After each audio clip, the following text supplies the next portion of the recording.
Good evening, everybody, from Wildcat Stadium in Godley, Texas. Neutral site game, second round of the playoffs for these two 5A teams. We're going to get to the national anthem and open up the show for you guys in just a little bit. Stick with us.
Ready to get the action going here once again, Wildcat Stadium in Godley, Texas. The Coyotes up against the Abilene Wylie Bulldogs. Nash Lowry and the Hall of Famer Pete Kane here with you this evening.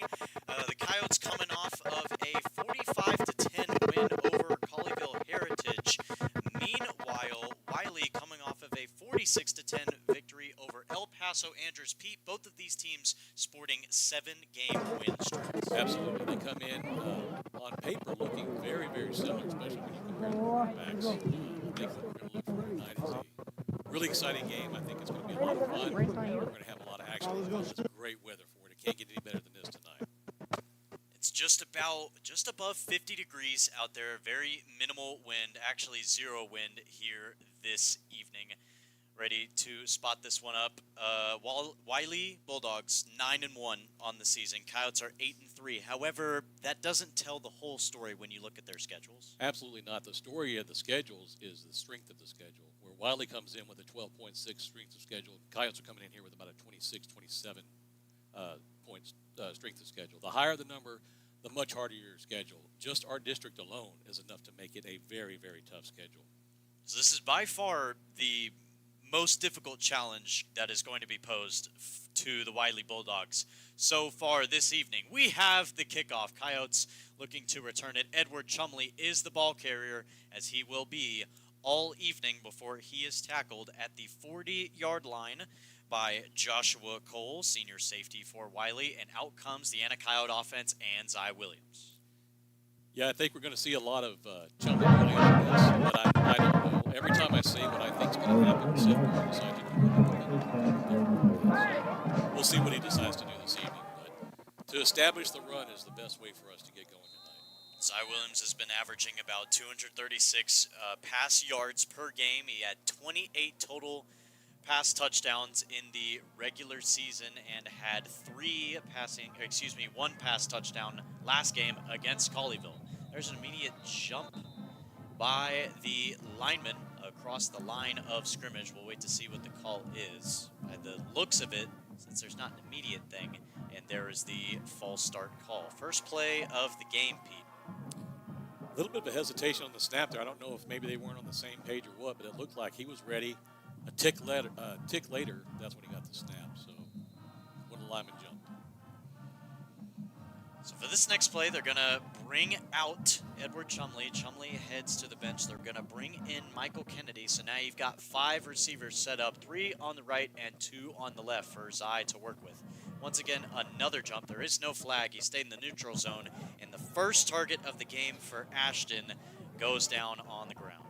And Zai looked towards Ashton almost instantly every single play last game. Right, he's looking for him. That's a big, strong, fast target. And if you get the ball in his hands out in space, he can do a lot of bad things to the opposing team. So first down was a miscommunication. Second down, you got the incomplete pass. Now they bring Chumley back in. Yeah, and then, like I said, we start with a run, immediately 2 passes. So there you go. So safe to say they're going to be potentially looking for more passes here. They're going to set up with an H-back on the right side for some extra rushing bulk. Fake handoff to Chumley, and he's going to air it out on the right side. He wanted Nylander and threw it just a bit out of his reach. It'll be 3rd and 15. Yep, just a little bit tall on that pass. Early in games, I've noticed Zai doing that. He will get a little bit tall on some of his passes. I think he's just amped up out there, ready to go. But so far, all we've seen from the front defensive line is a 3-man pressure. That's all they've put on us so far. So we'll see how long it takes for Zai to take advantage of that. He needs to see it a couple of times, I'm sure, to see what he wants to do with it. And this is a very patient defense as well. They're going to give time for the offense to move. There's a hit. Nylander will get the catch just about 5 yards short of the first down marker at the Coyotes' 45-yard line. Interesting call here. See what Coach Parr wants to do early in the game, barely on his side of the field. 4th and 4, you think maybe? 4th and 4 is what it looks like right now. This is pretty dangerous and pretty aggressive, especially for the first set of downs of the game. Absolutely. And we say it's dangerous and scary, and then they'll get the first down, and we'll forget about it by the middle of the of the ball game. Yeah, if not, Zai has been averaging about 36 yards per punt attempt so far. So opting to go with the 4th down antics. There's the hike. Edward Chumley breaks free. He's got the first, and up ahead was Ronald Bell, who was blocking for him. Edward Chumley will make it all the way down to the 16-yard line. What a gracious break that Chumley broke off. He looks really good tonight. That was decisive. He found the hole, he hit the hole, and he was gone. And again, like we've said more than once, the first guy is almost never going to take him down.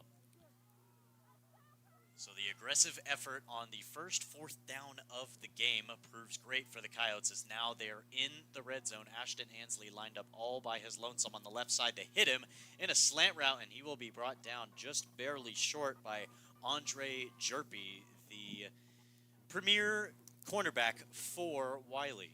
Yeah, looks like we're moving fast tonight, too. That's what they do a lot of the time.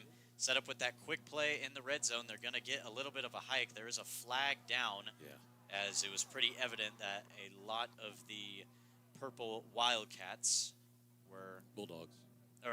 Bulldogs. Yeah. My fault. Well, we're looking right across the field at a sign that says Wildcat Country, so it's pretty natural to do that. This is a neutral site location, and offsides is the call. So half the distance to the goal will push it ahead, maybe just a ruler size. Going big, heavy packages coming in.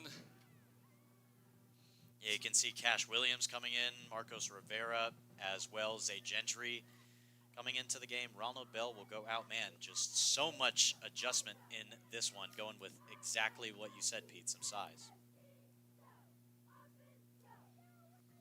Well, no Chumley out there. Zai Williams on the season had 10 rushing touchdowns, had 1 rushing touchdown in the last game against Colleyville, and he will start the action off strong. There you go. Zai Williams' first rushing touchdown of the game and the first touchdown for the Coyotes here tonight as the field is being supported by some LED lights. That is the flashing on your screen. And there you go. Zy Williams leads it off strong. Great run by Zy. It looked good. He found his hole immediately, and what a fantastic drive. What a gutsy call on fourth down. And just to mention out of the gate, it looks like we're going to fill up our side of the stands. That looks really good over there. We traveled really well for this. I'm happy to see that. Going to be a lot of noise tonight. Here's Desmar Marquin's first PAT attempt of the game, and it goes through 7-0 for the Anna Coyotes off strong. Just about 2 minutes elapsed on that total drive. It was a 6-play drive, total time of 1 minute 34 seconds, all capped off by a Zy Williams rush into the end zone. But you can't forget about Chumley's big break. Big break. That fourth down play, it was amazing. I don't know how Seth comes up with this stuff sometimes, but that's why he's coaching and I'm up here helping you. Yeah, I mean, it's early in the game.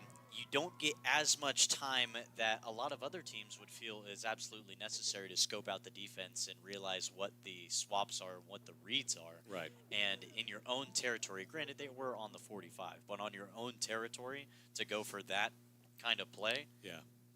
When you talk about momentum, that's how you can either get it or lose it really early in a game. And we got it. And this has been a really strong first quarter Wylie team throughout the year. They've scored 84 total points in the first quarter, combined against their opponents 47. So normally they're the one setting the tone, and we'll have to see if they respond to the Anna Coyotes' early score. Here it is being taken back. Hayden Wright on the return. He's got a few blockers, and he'll get up to the 20-yard line as the Wylie Bulldog offense heads out there for their first appearance against the Coyotes. Yeah, I think the running back we're looking for tonight that I've seen so far in some of the film that I've watched would be 21 Julius Lane. The kid's got 12 touchdowns on the year, really good running back, good size, and he's not out there, Nash. Like, I looked for him before the game, and I didn't see him. So who we have out there right now is Jaden Lucero at running back, and, of course, Bear Ming is their quarterback. And Bear Ming rushes about, I would say he's their second leading ball carrier. Jaden Lucero has the third most carries on the team. There's an immediate pump fake, and it's a go up the middle. Josiah Smith will be the one to make contact, but not after Bear Ming gets a first down on the very first play. Well, like you said, Nash, he likes to run the ball. He's good at it. Obviously, you just saw that. Bear Ming with 246 total rushing yards throughout the regular season. So certainly no stranger to running the ball. There's a screen pass out to the side. Hunter Hood rushing it up, and Zay Gentry is out there on the field. He's about the 28-yard line. He dropped really fast and really hard. I didn't see exactly what happened. I just saw I didn't see the contact. The player next to him, I don't know that anybody did contact him. I'm not sure. But he went down like a sack of potatoes. So play will stop for a moment as Zay Gentry gets looked at, and we will take a break as well. Coyotes leading 7-0, 9 minutes 43 seconds left to go in the first quarter on Coyote Vision.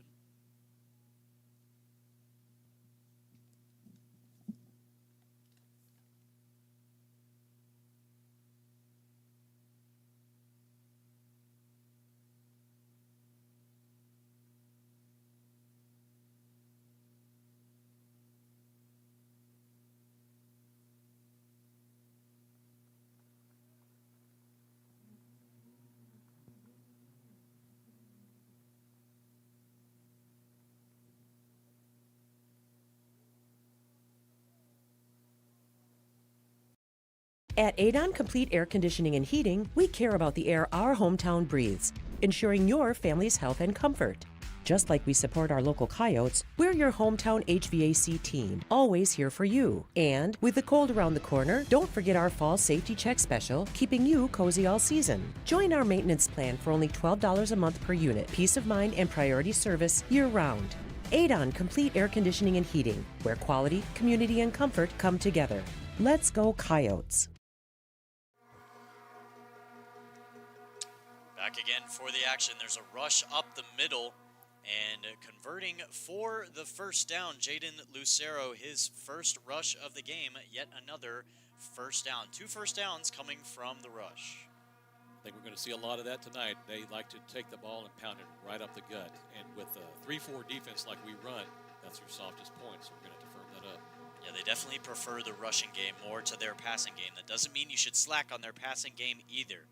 Right outside pass for about an 8-yard gain. They're going to hit Gage Heighton for the first pass of the game, and that is, they're looking to spot it, yet another first down.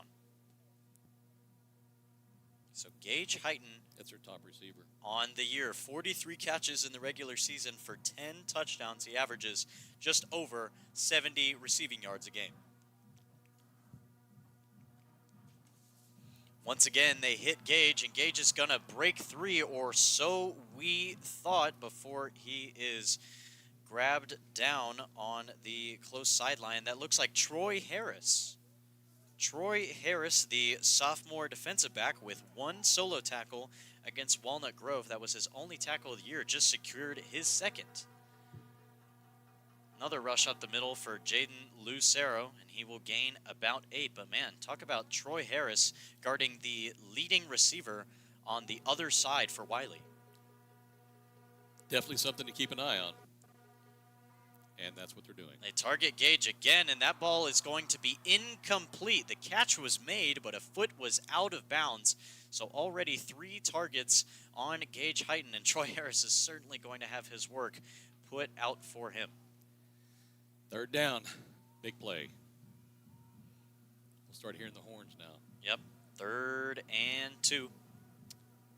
A lot of vuvuzelas out there in this crowd this evening.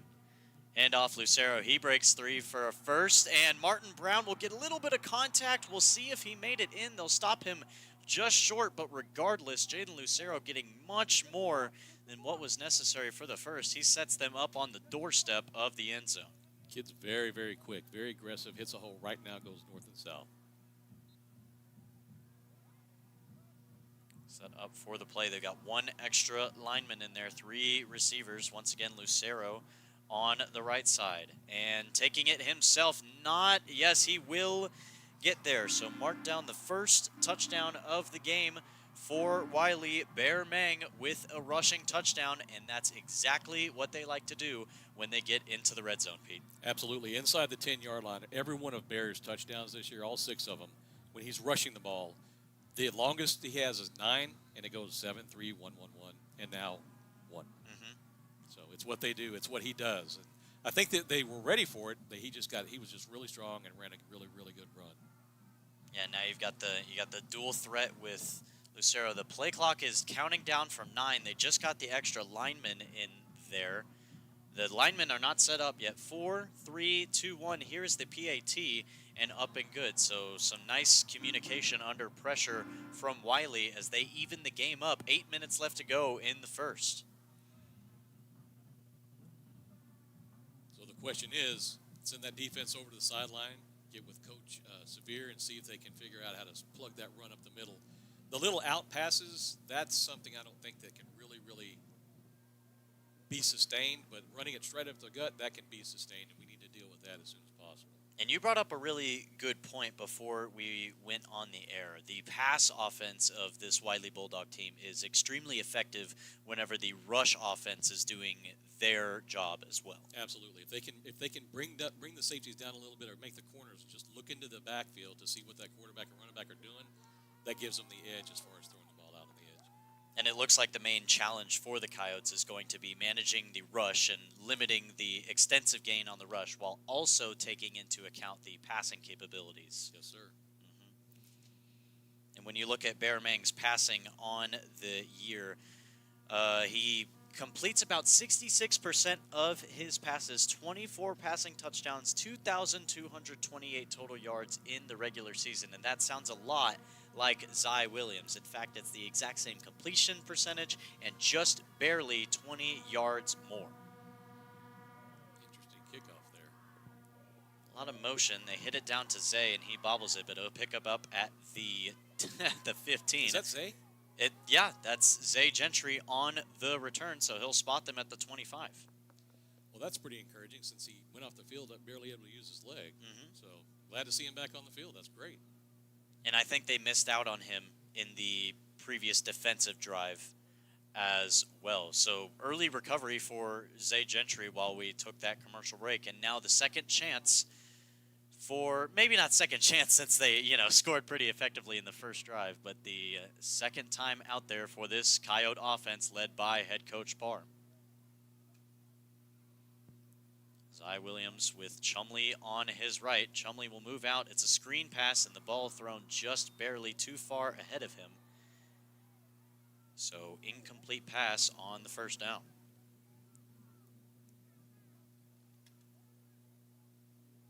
Actually, have they moved Peyton to the right side of the line? It looks like he lined up on the right side that time. Typically, he's our left tackle, right?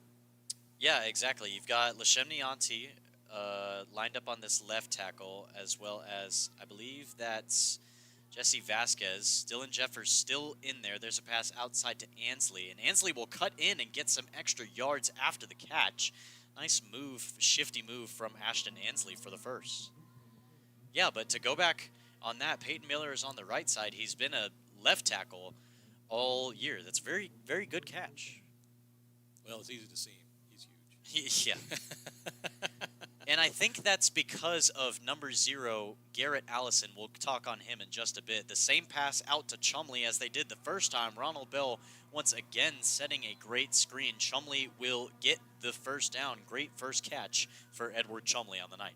That's something I've seen a lot of this entire season. When Bell's out there, he will sell out to block for whoever's catching that ball. It's so nice to have receivers that block downfield, and him and Ace Trailer for sure are really, really good at it. Yeah, they train that a lot. You also see it with Michael Kennedy. He really has put in some work, especially on those screenplays. Same kind of scheme. Ronald Bell will be the one with the ball this time, as he will gain about 8. So Ronald Bell, once again, with his first completion of the game last week against Colleyville. 5 catches, 131 yards, and a touchdown. He had a long of 57 in that game. So here we go. 3 on the left side. Ronald Bell on Bell Island on the right side. There's extra rush this time. Zy will take it himself. Chumley selling out for the good of the team, as Zy will gain a little bit of ground, as it'll be 3rd and inches. 3rd and 1. What it's looking like right now for the Coyotes. Last time they had a 3rd down, it was not exactly the same situation. It was a 3rd and 15, so now only 1 yard to get. Heavy tackle box in there. Chumley will break through. It looks like he's got the first. He slid right through the front of Dylan Jeffers, and I also saw, I think that was Jesse Vasquez. No, Rylan Crawford was out there as well. But now they've moved Peyton Miller to the left side. Yeah, I don't know. It's maybe he's back on the right. He's side. back on playing right back guard. on the right. That's interesting. I wonder if it is because of that kid. Yeah. There's a handoff. Chumley getting forward for 3. So let's figure out why Peyton Miller is on the right side. You're looking at number 0 for the Bulldogs, Garrett Allison. Once again, number 0. He's got 10 tackles for loss, 6 sacks, and 10 quarterback hurries on the regular season. Definitely their leading edge rusher. Absolutely. Extra in there. Chumley will take it as well. Rowan Nylander will support him just a little bit. He'll be spotted 1 yard short of the first down marker. So out there for the Coyotes in the receiving core, Ace Trailer with Ashton Ansley. We just saw Nylander as well. And the first timeout of the game will be called. It is injury timeout. Yes, just injury timeout down on the field for Wylie is number 42, DeAndre Rodriguez. Nash got a couple of playoff. At Adon Complete Air Conditioning and Heating, we care about the air our hometown breathes, ensuring your family's health and comfort.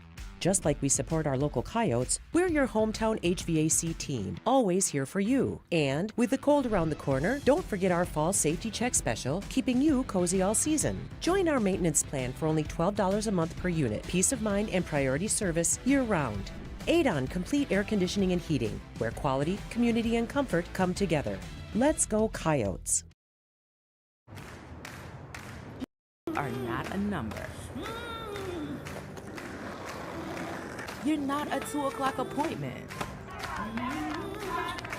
You are not a prescription. Or a name on a chart. You're not one of many. Yeah, we got it. 4th down and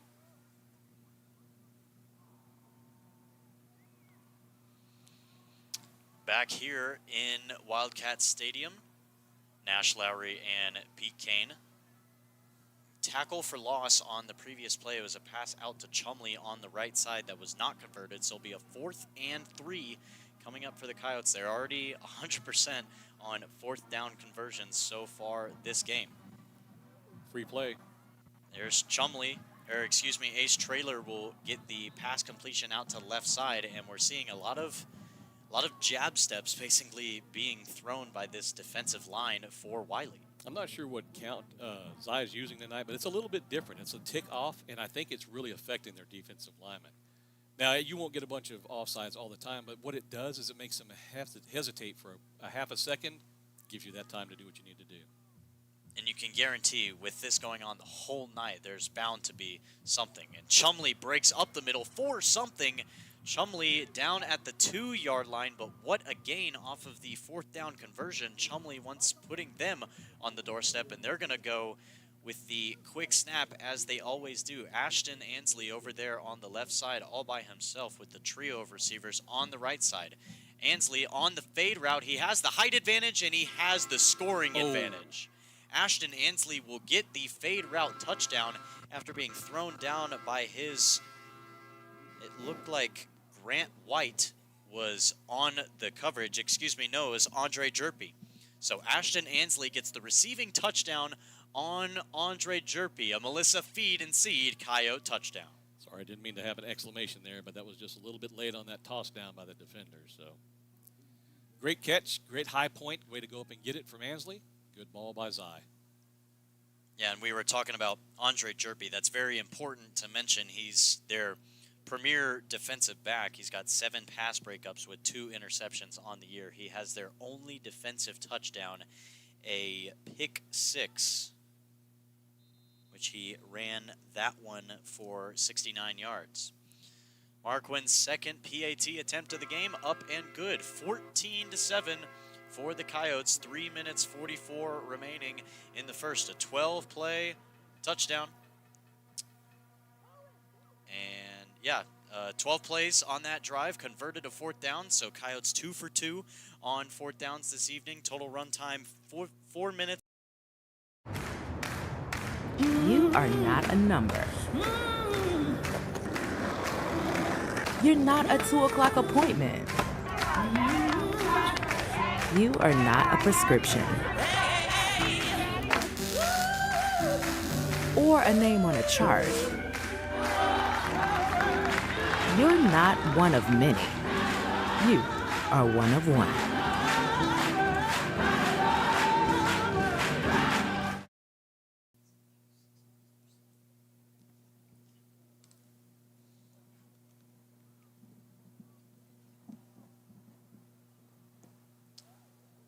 So once again, if you missed it, and Pete, I think they sided with you, this kickoff will be brought up to the 45-yard line in Bulldog territory. So I believe they did task Andre Jerpy with the unsportsmanlike conduct at the end of that previous fade route touchdown.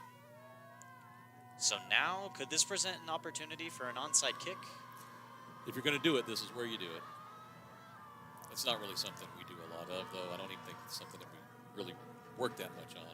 So we'll see the artistic capabilities for there you go. Desmar Marquin. He's already done one of those this season, and Desmar Marquin was the first one to jump on it, and Anna will get it. So Great twice call, this Nash. season, Twice this season, Desmar Marquin has kicked his own onside kick and recovered it himself. They will start at that looks like the 34-yard line. So I've got it figured out. Whatever I want us to be able to do successfully, I should say the opposite, and we're fixing to do it. Since I'm over here, we don't work on onside kicks. Recovered onside. It's kick. you gotta learn how to manage the commentator's curse. You know what I'm saying? Right. Okay, so the previous drive, started on the 25. Now this one is on their own 34. Wouldn't be surprised to see a shot right here. Yeah, exactly. You know, you've seen Ronald Bell as well as Ashton Ansley get their own deep shots. They're going to break it up with Chumley. Chumley's going to run up the hash marks for the third Coyote touchdown of the game. One play, basically 0, maybe 3 seconds ran off of the clock. Chumley with a blitz up the right side for the third Coyote touchdown of the game.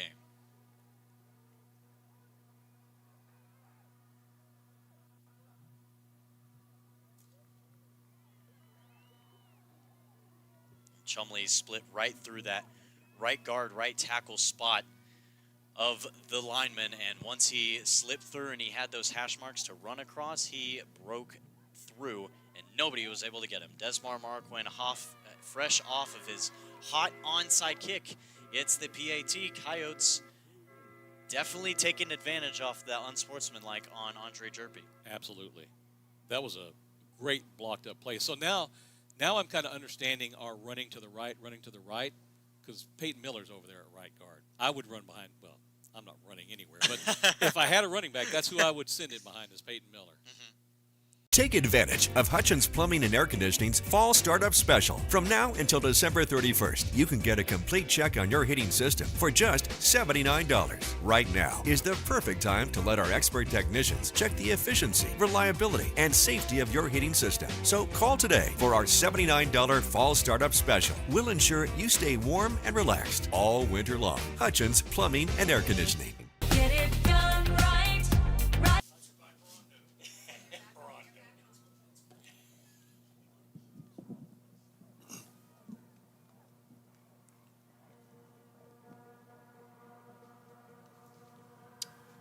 We'll see if Desmar Marquin goes for it again. I'm semi-kidding, as now he bombs this one, so this one will land at the 5-yard line, and they both jump on it like two Mets outfielders.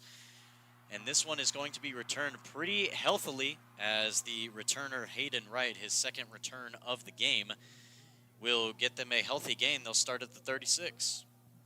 Good return right there. They had good lane discipline going down the field. He just made a really good move to get some open space out there. And they're starting from just about the same spot. They'll spot him, at the 35, so he'll start from about the same spot that the Anna offense started in the previous drive. Let's just hope he has not nearly as much success. So once again, out there is Bear Mang. If you weren't with us at the beginning of the game, the other running back is Jaden Lucero. Bear Mang accounts for about 20% of their rushing attempts. He'll break off for this one and be brought down by a Josiah Smith tackle, and I think Josiah Smith's hand was caught in Bear's helmet. That's definitely what it looked like from up here, yeah. Wait for the call here. We apologize for no Nat sound. I believe that was the face mask call. So no matter what it is, it's going to be a first down, and the Wylie offense is going to be moving up. Bear is a big kid. He is big and strong, and he runs really well. So arm tackling him is not going to work. You're going to have to square up, break down, and make a form tackle to get him to the ground. And we talked about it at the beginning parts of this game. Him and Zai have a very similar build, very similar play style. He doesn't rush as effective as Zai, but whenever he rushes, he certainly makes it count, and he throws at about the same clip as Zai Williams does. So have to respect him on both sides of the field. Break up the middle. Jaden Lucero will get the first down, and Jaden Lucero, pretty much every run he's had so far in the day has been for a first down. They're going quick now. Making it 4 yards away from the Coyotes' red zone. as Jaden Lucero will run them into the red zone for about a 7-yard gain. Jaden Lucero already with 50 yards here in the first quarter. Hiking up once again. There's the pass out to the right side, found the soft spot of the zone. It's complete for Dylan Regala, as Regala ran a tight curl route to sneak by the Coyote defenders. Just popped out in the flat. All these routes are really, really fast routes. They don't give us any time to get a rush on him at all. First down at the 10-yard line. It's now 1st and goal for Wylie, as Jaden Lucero will get canned about 3 yards into his rush. So good stop at the beginning of this series of downs for the Coyotes. Still have to defend their end zone.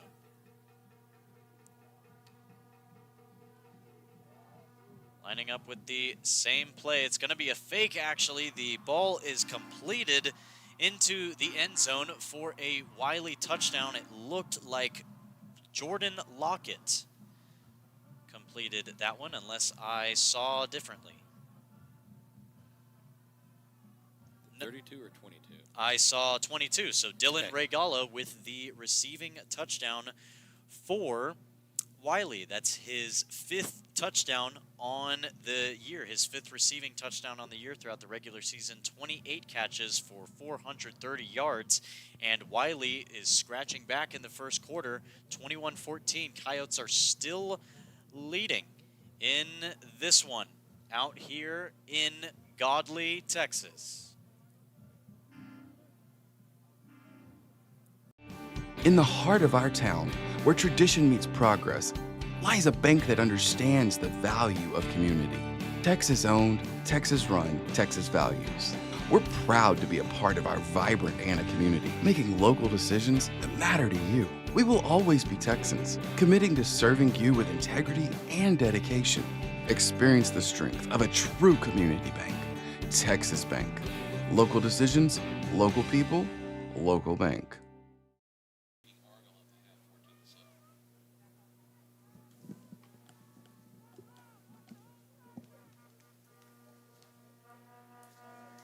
So Dylan Regala with the finishing move on the previous drive for the pass up the middle. 6 plays, 4 runs, 2 pass attempts. Just 1:25 rolled off the clock in that quick drive for the Wylie Bulldogs, giving it back quickly to the Coyotes, coming off of a 1-play drive, a 1-play Edward Chumley rushing touchdown. Back to get this one, returning it up the left side. It looks like Ronald Bell. It indeed is Ronald Bell, and he'll jump forward and land at the 17, maybe just in between the 17 and 18. And here we go. Starting this drive from the 18-yard line, these Coyotes are already 3 touchdowns scored here in the first, Pete. Yeah, now we got 2 minutes left in the first quarter. We already put up 35 points. This thing could be crazy by the end of the night. Exactly, and that's really I feel like that was the scouting report looking at this one going in. These are 2 very capable offenses that can do it on either side, both in the air and on the ground. And for a lot of teams they've gone up against, it's been too much to handle. And now they're both going up against defenses where they know how to counter each other, essentially. There's a pass completed out to the right side. It was Kennedy. Yes, exactly. Michael Kennedy on the catch. He had a long 31-yarder in the last game that was very helpful to a scoring drive. So Michael Kennedy coming in for the first play of the drive and then going right back out.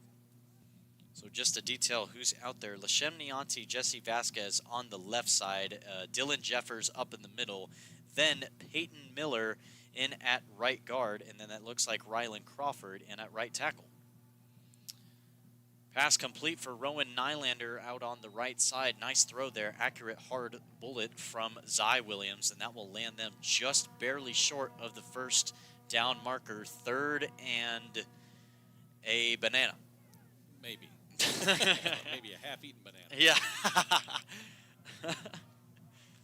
Ace Trailer and Ashton Ansley will be coupled out on the left side as Nylander and Ronald Bell are in on the right. There's some extra early rush by the defensive line of Wylie, predicting that rush play, and that will stop Edward Chumley. 4th down up ahead for the Coyotes to work over. It's really, really close. I would certainly be asking for, well, That's not where his foot was. Okay. So they're going to spot this one, 4th down. Basically, the ball does not a nil move, so it will stand 4th and inches for this one. All they got to do is just get to that yard marker. We get to see fantastic showing out here at Wildcat Stadium. Well, amazingly traveled crowd, as well as both of the schools, and timeout called on this play by head coach Barr, looking to make sure all the ducks are in order for this 4th down, as this one is the furthest back 4th down that they're going to have to attempt. Absolutely. And when we went with our big package, I noticed they sent in number 42 for the Bulldogs, and he's another defensive lineman. Looks like they're trying to go 4 defensive linemen on these types of short plays that we have. And we've already seen DeAndre Rodriguez wearing number 42 with a tackle for loss in this game. So I'm safe to say your pick is exactly correct. That was the personnel that they wanted to take a timeout for. Got 14 seconds left in the first quarter, and a big play coming up for the Coyotes. I'm curious to see if Coach Poor actually does go for this. I mean, it's awfully short, and you've been successful, but at some point, do you play the odds or do you play it safe? I think he wants to win another gold ball. That's exactly it. I mean, 2 for 2 on 4th down conversions, and that's just in the first quarter. I mean, normally you don't see that for an entire game. So when you're a hot shooter at the craps table, I mean, you tend to keep on going. So that's exactly. So I've been told. yeah. The streets be saying that that's the move. Okay. Okay, so here is Zy Williams up the middle, and he'll make it out to the right side for the 1st down. And you saw the extra bulk on that rushing play as they brought out all of the linemen to help out Zy with that rush. Yep. Extra defender on the line, back out. Number 10 back in the secondary. That is definitely one of their players. Jake Bearden There will Thank you. be the call on number 10, and another timeout called by, it looks like this one was called by Wylie. And no, excuse me, that's the end of the first quarter, as we said before. So last play of the first quarter, Coyotes with a 4th down conversion, now looking to keep going down on this drive and put up some more touchdowns. 21-14, your score at the end of the first quarter. We'll take a break here on Coyote Vision and be back for the second.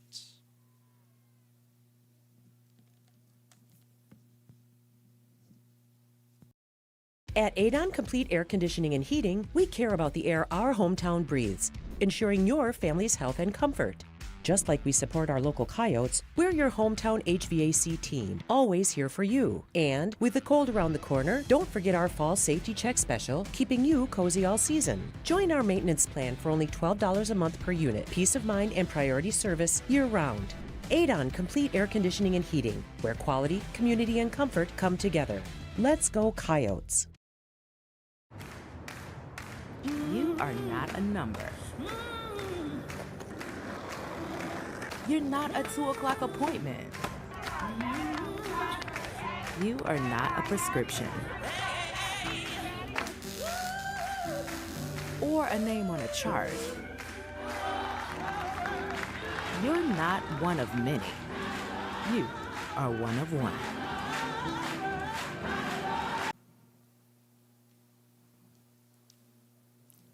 Back here on Coyote Vision for the start of the second quarter. Nash Lowry alongside Pete Kane. And Zy Williams tackled in the backfield by number 5, Grant White, giving a immediate disadvantage for the Coyotes, who worked so hard to overcome the previous 4th down just a play ago.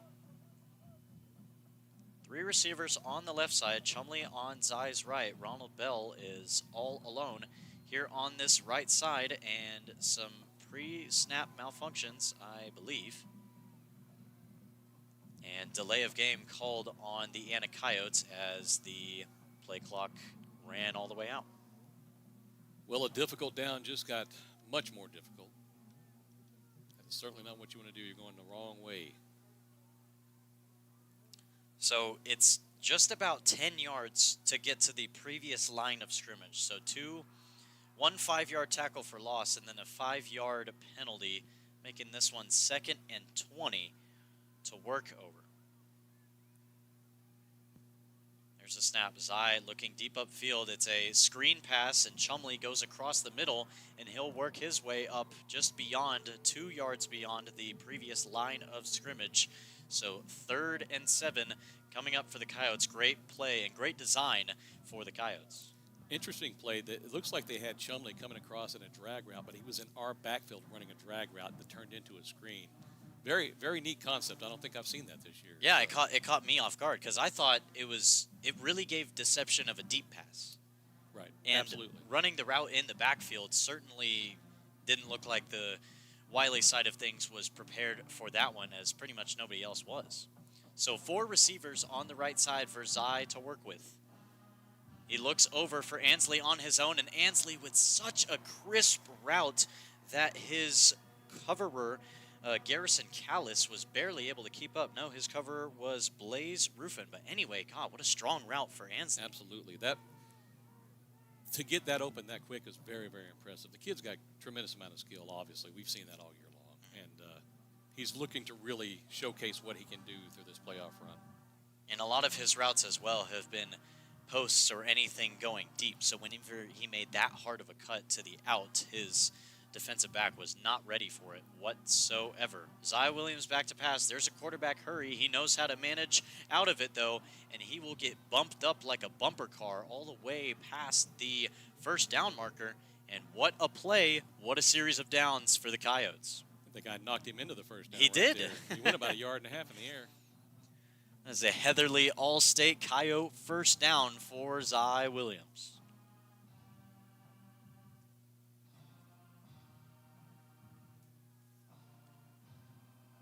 A lot of plays so far on this drive. Now that one just bumping them in to Wylie Bulldog territory. Chumley out to the left side. He'll gain about 5.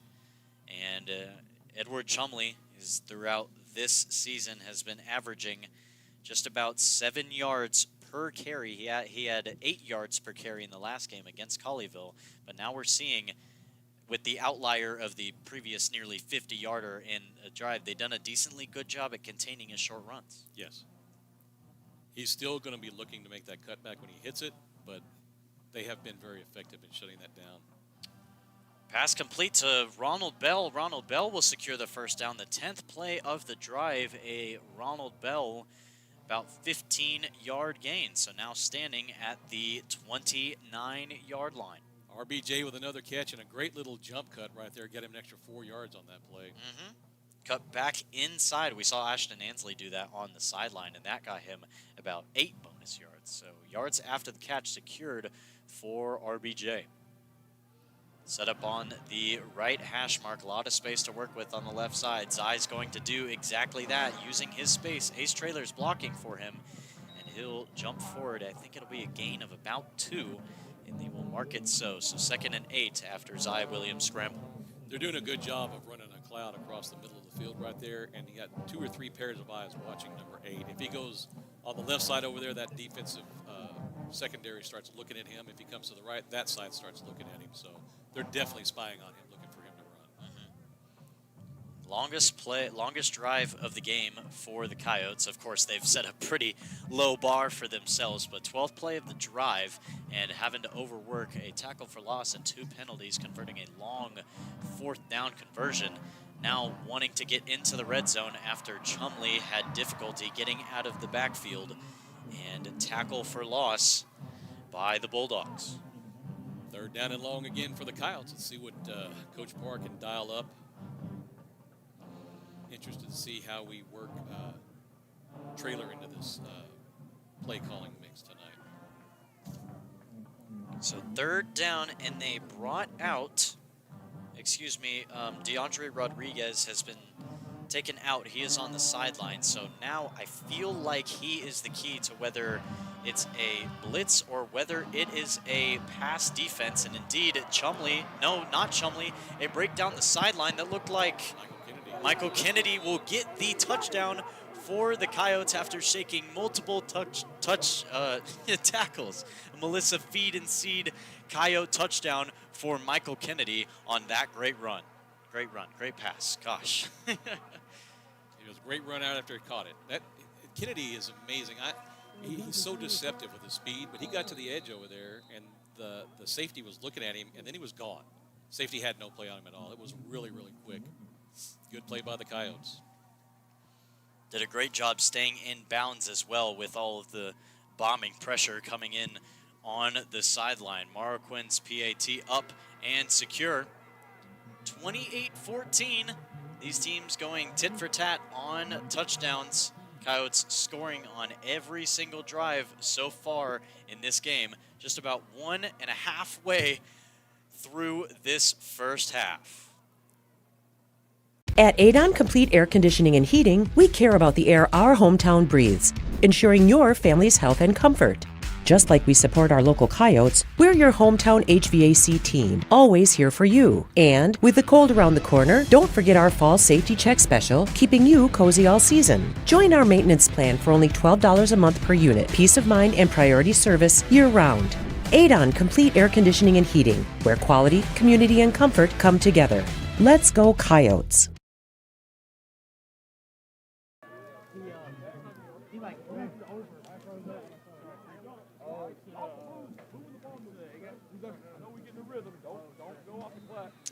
There's a look at the Coyote bench going over what greatness we just saw on that previous drive. 13 plays, 5 minutes, 33 seconds. Overcame a sack as well as a pre-snap penalty. Had to go from 2nd and 20 on their own 20.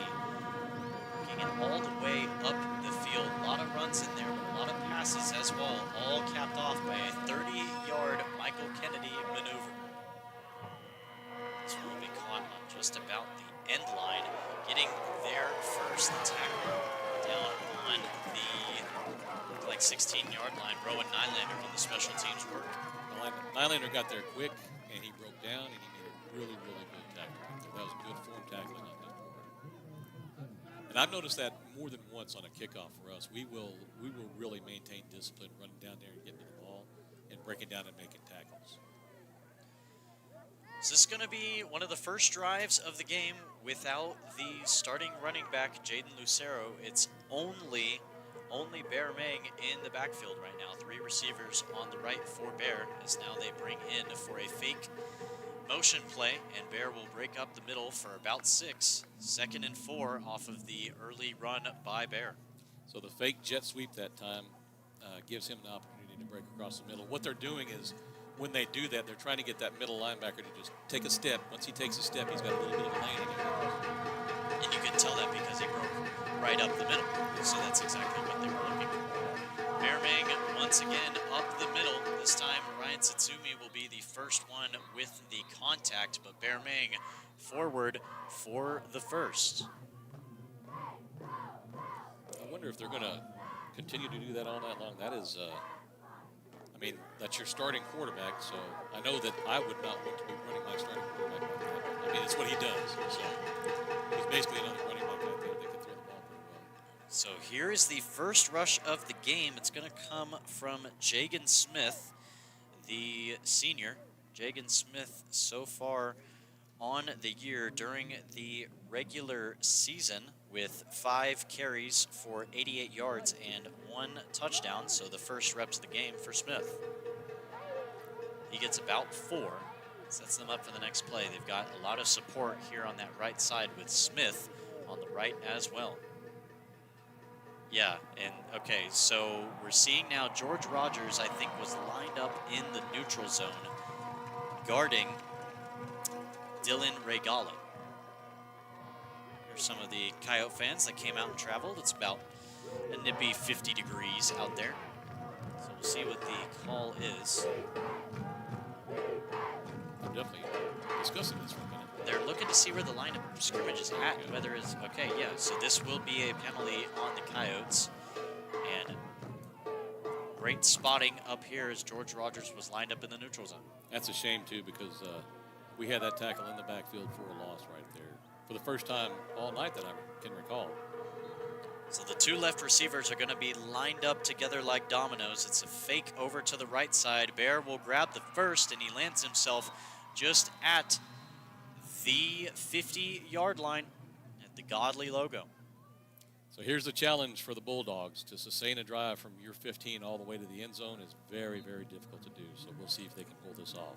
Especially going up against such a difficult front line to work around. Caden Banks, Shamar Boykins, Caden Stribling, Draylick McMahon, so much more. Austin Crowley looked like he got the first contact there, but once again, still doing some work. Jagan Smith on the carry. They're going to bring out Cutter Kesey for this next play. It's the sixth play of the drive. 4-yard gain.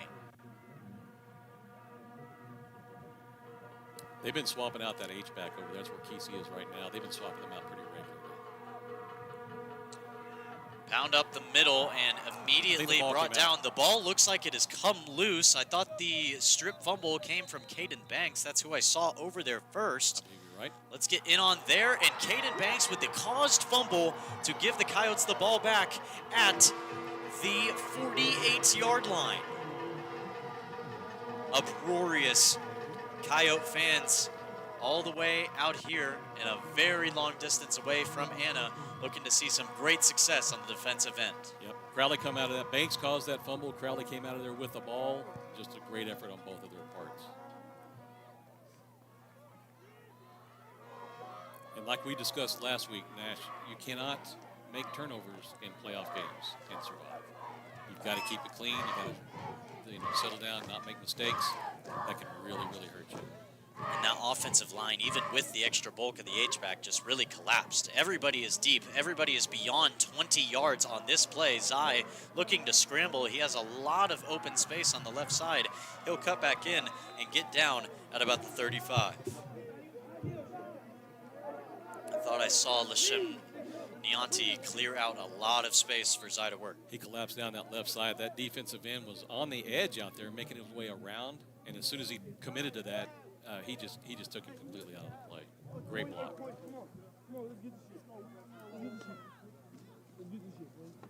are a lot of cowbells and voo-voos waiting right there. Waiting to get the call. 10 seconds left on the play clock for the Coyotes. Interesting setup. Here's a pitch play out to Chumley. Chumley will get about 3. So 2nd and 7 off of the first pitch attempt and a pretty good while for the Coyotes. Yeah, that's just a long handoff is all that is right there. He knows right where he's going. It's pretty much the same hole he's been going into, just a different angle of attack and a quicker way to get in the ball. And I know that I've seen that play faked and popped over to the right side this year. Yeah, exactly. You never know what might be a setup play down the road. Mm-hmm. In reality, a lot of the first half plays you're seeing might be farces to what we see later on in the game. A lot of stuff is going to be disguised and mischievous. Here's a pass, screen pass out for Rowan Nylander. He'll clear through. There's a flag thrown back where Nylander caught the ball. And the body language of Ronald Bell looks like he is the culprit. What a play by Nylander. Nylander did a lot of good with the excellent screen. The screen was so good that it was illegal, so Ronald Bell's holding penalty will bring the Coyotes back a sizable margin. Yep, but I'm sure just on the sideline, Parr is like, well, we got 3:41 left in the half. We can back up, get some more yards, take some more time off the clock, and go into the halftime with a good lead. And safe to After say, they score again. Yeah. So a lot of potential rushing attempts here. So once again, DeAndre Rodriguez comes out of the game for Wylie. So we'll have to look at the formation here. It looks like the Bulldogs only lining up with 3 pass rushers on this one. Strong safety squeaks up, but Chumley will break through. He's got the first down, and he'll be hit out of bounds hard. It looks like Melo Martinez will tackle him out of bounds, but what a great gain, and Edward Chumley just got the Coyotes into the Andy Torres State Farm red zone. Great run. Way to attack that side of the ball and just get after it. The kid, he commits so quick that you don't have time to react down there. He does the stutter step. He doesn't look around. He just goes. Nice blocking here. That one on the left side, and that's different from what the Coyotes' rushing strategy has been all night. 4 pass rushers on this one. Zai with a deep pass over to Trailer. It's incomplete. Ace Trailer did a good job on getting separation from his defensive back, Andre Jerpy. And that one just a bit out of his reach, but he had the first down insurance, and now 2nd and 10 doesn't seem like the worst thing ever. Right. It seems like we just had a bad snap on the first one, and now we can get back to work. And after facing a 2nd and 20 that they converted a 4th down off of in a previous set of downs, 2nd and 10 actually looks like a favorable field position. Right. Chumley having to work hard through the backfield. The first one to make contact with Chumley was one of the defensive ends for Wylie. It was Cole Kincaid. Third. Yep, 3rd down and long. Good thing about that for the Coyotes is it gives you a lot of different looks. I think they kind of gang up on you when you're 3rd and short, 2nd and short, but this gives you a lot of options that you can try. Coyotes going to go ahead with this one. Still 2 timeouts remaining for Seth Parr and his staff. 3 receivers out on the right side. Nylander in the slot. Trailer and Bell on the outside. 5 receivers on this one as Zai breaks up the middle, and Zai will gain about 4. Still short of the first down marker. Got about 3 yards to go. 4th and 3 as a timeout called by the Wylie Bulldogs. Trying to save some time to see if they can get the ball back right here. With this 4th down, I mean, it's almost assured that with the hot streak that the Coyotes are on with converting these 4th downs, they're going to keep on going. Absolutely. And look, If you build it, they will come.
Back here on Coyote Vision, big 4th and 3 upcoming for Zai Williams' Indiana offense. It's the 7th play of the drive. There's a lot of force lined up on the Wylie Bulldogs side of things, and Seth Parr will call his 2nd timeout of the first half. Wanted to get a read coming off of an immediate timeout from the Wylie side of things.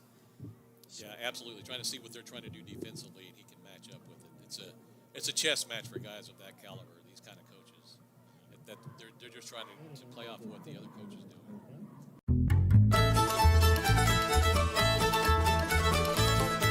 You know, when you take the lead on your health, the whole band stays in tune.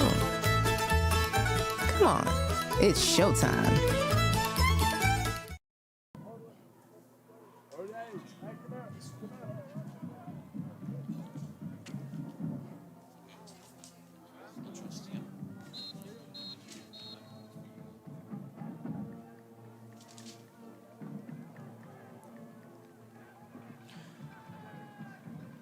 So after these teams attack and then counterattack and then counterattack and then counterattack each other, after 2 timeouts, 4th and 3 for the Coyotes. Already 2 previously converted 4th downs in this game, trying to go 3 for 3. About 5 pass rushers. Zai just lobs it over. Edward Chumley on his first receiving touchdown of the evening. Edward Chumley putting in a great body of work through this first half, Pete. He got clear, and I think Zai saw it the whole way. He was ready to pop it up as soon as he broke through the line of scrimmage. And Easy pitch and catch right there. 7 yards of separation in the end zone. In reality, the quarterback hurry really didn't do anything because he was looking for Chumley that whole time. Excellent route running for Chumley, and now he'll step in to do the guard duties on this PAT. He'll line up there on the farthest left of the PAT. This one up and good for Marquin, the ever-consistent onside recovering kicker. 35-14, like you said, before this first half is over, 35-14, Coyotes are up. If you build it, they will come.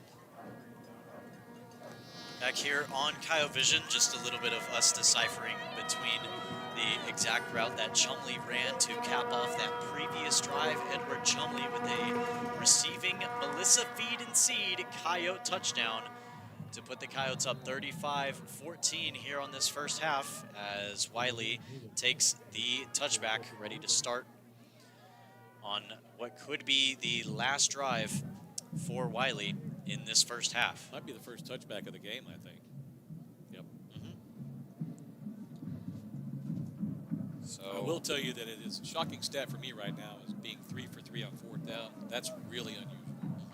It just shows how much confidence Coach Barr has in his offense. and some of them, not all of them, have been in opposing territory. Oh, absolutely, yeah. The first one of the game happened on the Coyotes' own 45.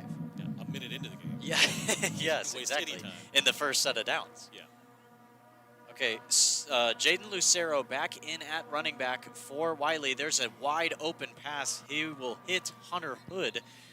So nice route running from Hunter Hood to break what I believe they were scouting as a screen pass. Tell me what happened there, Pete. Well, they ran the inside runner up inside, and he made the corner look at him. And when he looked over, that kid just stopped right there. Made a little curl route, turned around, looked for the ball, and he had it. The quarterback was throwing it as he was breaking to get the catch, make the catch. Yeah, because it's not like Hood was set up whenever that ball was released from Bear's hands. Right. We're manning up on the outside, by the way. So Bear keeps it. It's a nice spiral. There's a lot of Coyotes over there, though, and pass is incomplete. The target was Dylan Regala, who already has 3 completions on the night. But Dylan Regala, after throwing it into a sea of purple and white, and both teams are purple and white, really tough to distinguish who's who. right. That was a team effort back there. So you had Rogers and Bowen over here bracketing that receiver, and then Ashton Ansley came across the top. And if that little receiver hadn't gotten away, he was going to pick that thing off. He was in perfect position. So what is bracketing? How did they bracket? So you get one on the above him and one below him, and he's right in between you. So if the ball's long, you got it. If it's short, you got it. If it's right to him, you're both right there. Perfect explanation. There's a dart up the middle. It's the same target. They will hit Regala once again, but that one was screaming at him. Nice hands from Dylan. Yeah, we're going to see a lot of fast-paced action here because they're going to go to 2-minute offense, and it's going to be quick. 2-minute offense. Two timeouts remaining for Abilene Wylie. 3rd and long. Coaching staff looks confident in this one. The play will go. Chumley with some immediate pressure in the screen pass play, thrown a bit too far to the head of the target, Riley Robinson. I will tell you that the Coyotes are very fortunate that was too tall because he had a lane right there and he was about to go to the house. And all of the offensive linemen broke through, so, I mean, the quarterback pressure was absolutely intentional. Yeah, absolutely. When you run a screen like that, you want those guys to come and rush, and just at the last minute dump it off, and then he should be out there with a couple, 2 or 3 blockers to lead him down the field. Personnel change is absolutely 0 as they move into a confusing formation. It looks like Jagan Smith will be the one to receive the hike, but of course, only a farce. So 4th down and 8 that looked like they were going to go for it was a timeout by Abilene Wylie.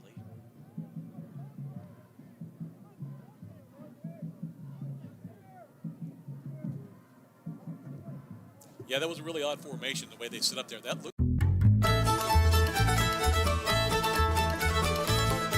You know, when you take the lead on your health, the whole band stays in tune.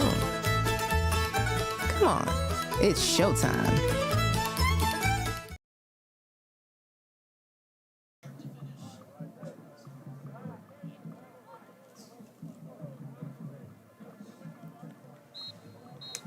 There we go. I'll finish my thought after that package that they brought in there. It looked like a big, heavy, short yardage package, but I'm sure they wanted to take a look at it because we came up and we just came in the same basic defense that we've been running. We didn't really change much out of that. So maybe they've seen that before on film and they knew what they were about to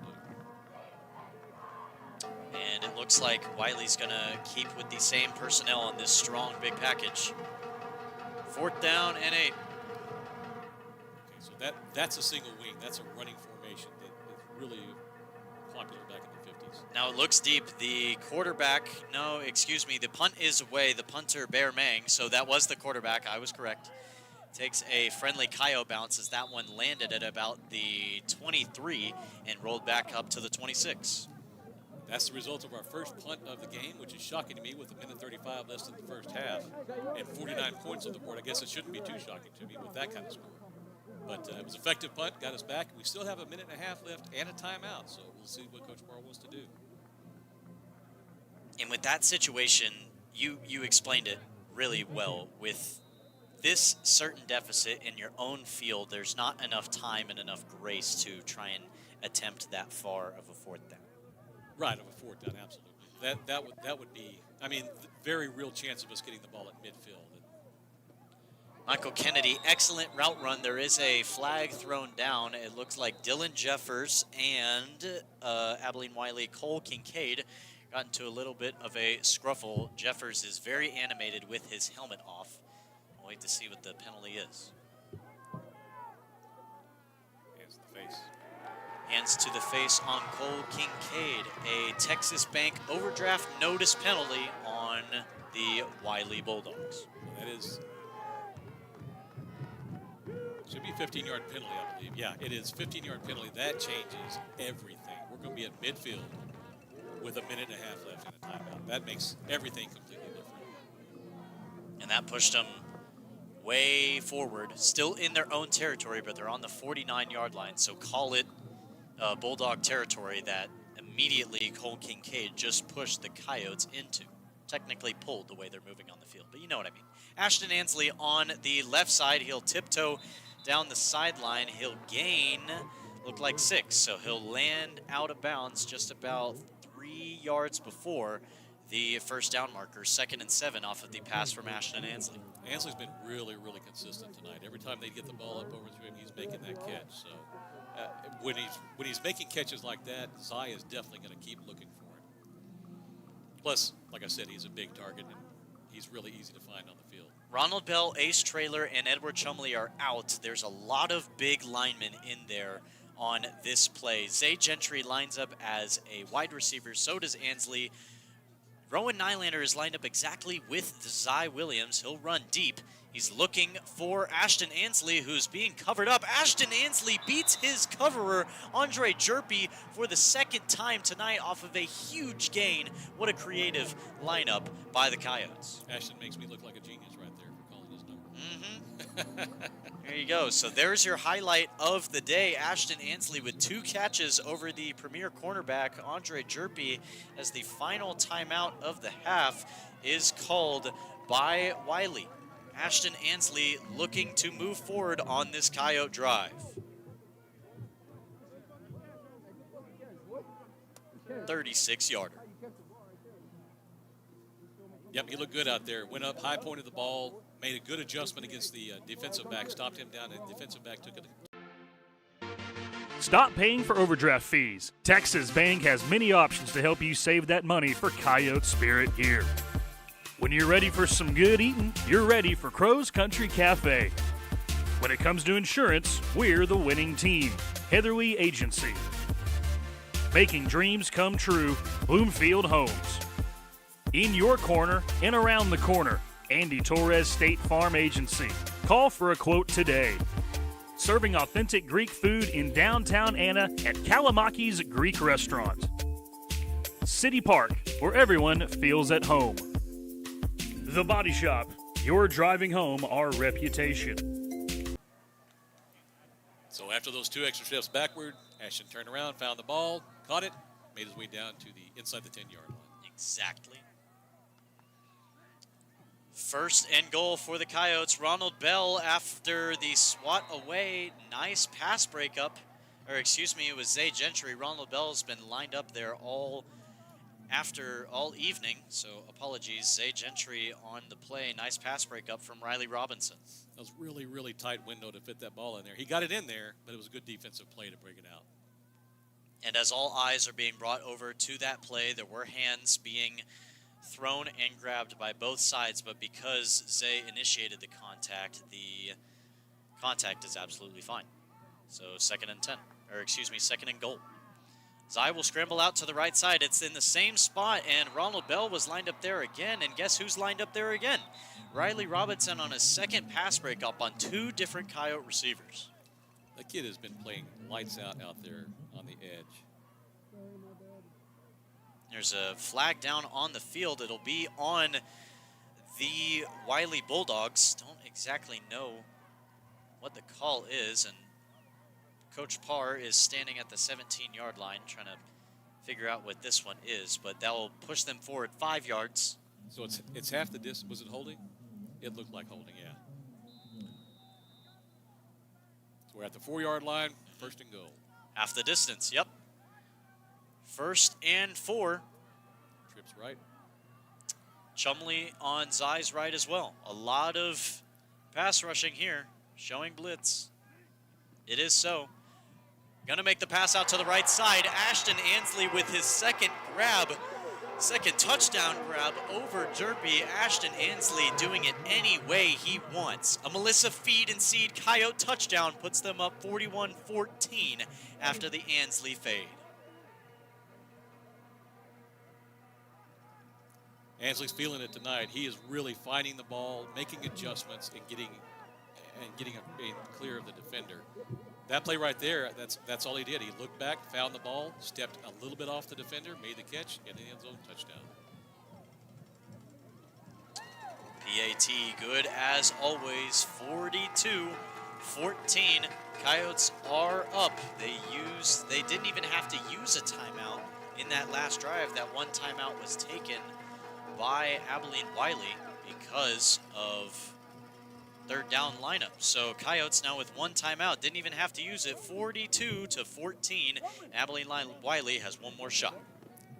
Yeah, these Bulldogs are going to have to get something done. They're going to get the ball first in the second half, and if they don't score, it could be a long night for them after that. There's a look at Ashton Ansley, already 2 receiving touchdowns here in the first half, both on the same cornerback. Set up on the 40-yard line is Marroquin for the kickoff.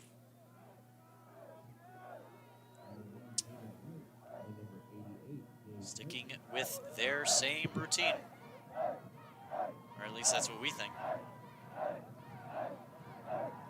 There's a look at the sideline. This happens every single kickoff, getting the crowd hype for the kickoff, and fair catch called once again by Wylie. Wylie's running a 4-2-3-2 kick return, which is really interesting, especially after you've lost an onside kick. And on the previous drive, breaking that one down, 5 plays, 1 minute, 23 seconds, went 74 yards across the field. Big plays with the hands to the face penalty, as well as the defensive holding in the red zone by Wylie. That added up to about 20 yards, all with a Ashton Ansley touchdown.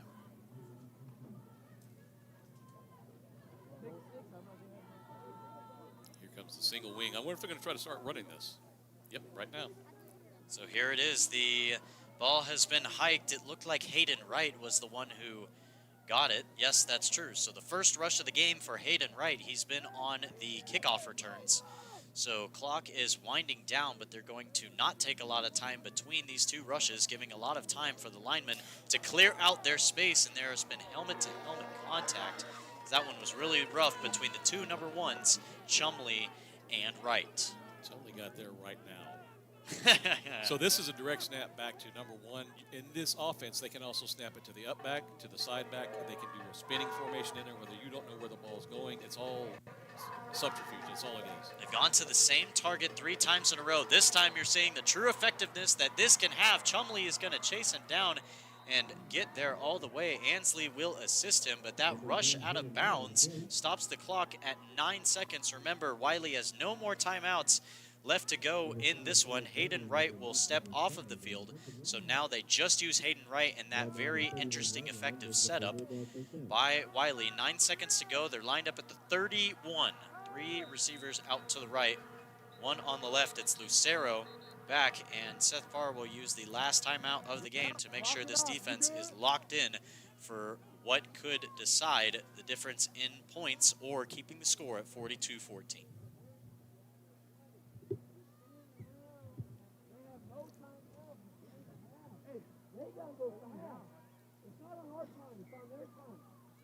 Yeah, so just before they called that timeout, I noticed Ansley back there as a safety, kind of favoring his left leg a little bit. He was hopping around, limping around a little bit, and I've seen that a couple of times this year with Ashton, and he's playing possum most of the time. He wants them to take a shot at him because he's wanting to pick it off. It's like faking, like tying your shoe. Pretty much. You know? Yep, absolutely. You just can't do that out here. If you try to act like you're tying your shoe, they're not going to buy it. But if you got a cramp, they might buy that. Yeah. Got to go down first to make it seem like really convincing. Right. I'm sure that's what Zay was doing at the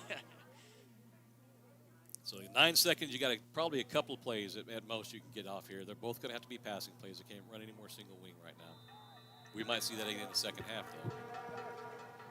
So there's the defensive setup. There's a lot of space out to the right side. They're going to air it out on the left side. Solo coverage. Ashton Ansley will get it.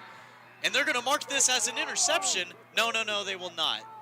One of these side judges is calling it out of bounds, but they made the mark for the catch. I'm really confused here. He was just calling timeout because he went out of bounds. Okay, so the clock will stop at 3 seconds, rule it as basically an incomplete, but there you go. So 3 seconds. Thank you for deciphering that one for me, Pete. Ashton was definitely spying that thing the whole way. And you saw both the double coverage really converge on the intended target. Absolutely. Okay, so they're going to line this one up. This is easily the longest by far. 48-yard attempt. The longest he's made is 36 on the year. Noah Ryberg. Watch the edge right here on the top.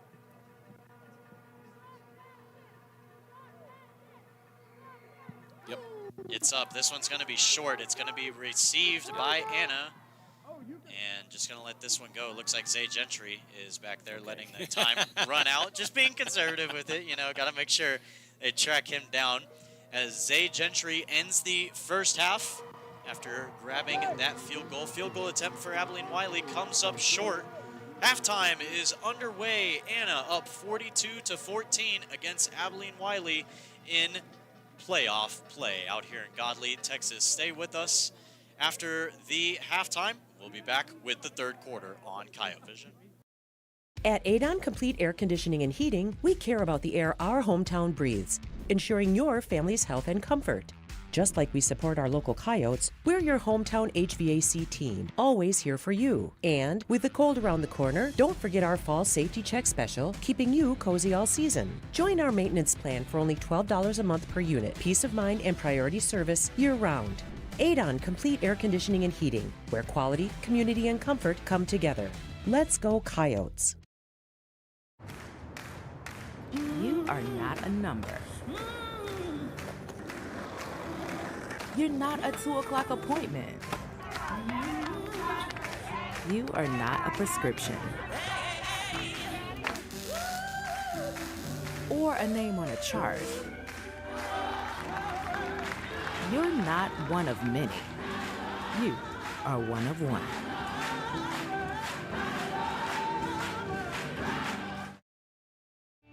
In the heart of our town, where tradition meets progress, lies a bank that understands the value of community. Texas owned, Texas run, Texas values. We're proud to be a part of our vibrant Anna community, making local decisions that matter to you. We will always be Texans, committing to serving you with integrity and dedication. Experience the strength of a true community bank. Texas Bank. Local decisions, local people, local bank. Take advantage of Hutchins Plumbing and Air Conditioning's Fall Startup Special. From now until December 31st, you can get a complete check on your heating system for just $79. Right now is the perfect time to let our expert technicians check the efficiency, reliability, and safety of your heating system. So call today for our $79 Fall Startup Special. We'll ensure you stay warm and relaxed all winter long. Hutchins Plumbing and Air Conditioning. Get it done right, right now. If you build it, they will come.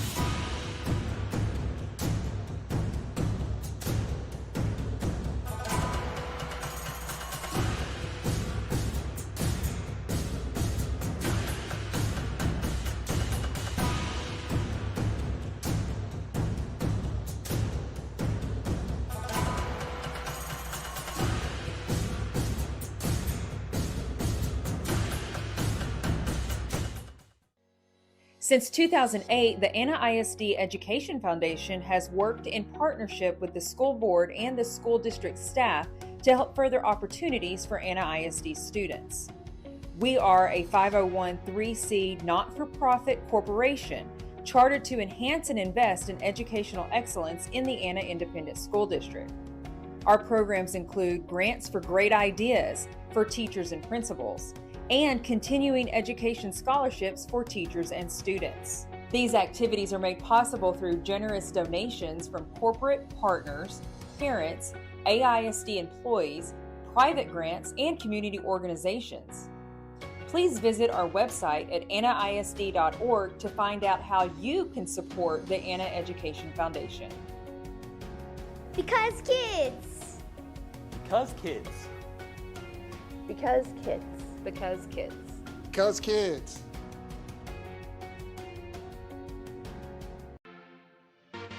Stop paying for overdraft fees. Texas Bank has many options to help you save that money for Coyote Spirit here.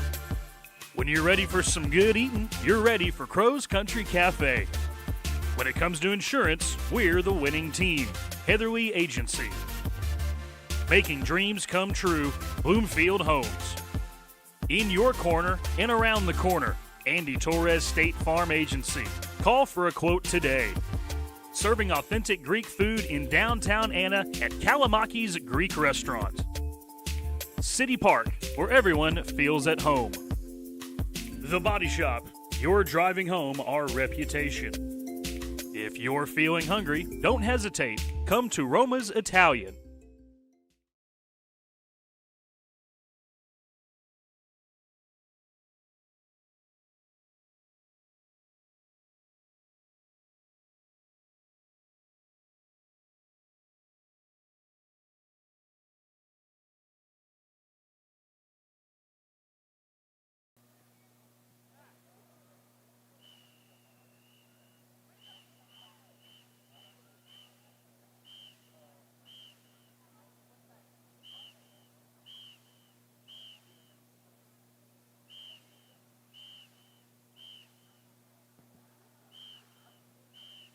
It's just going to be the visitors being now.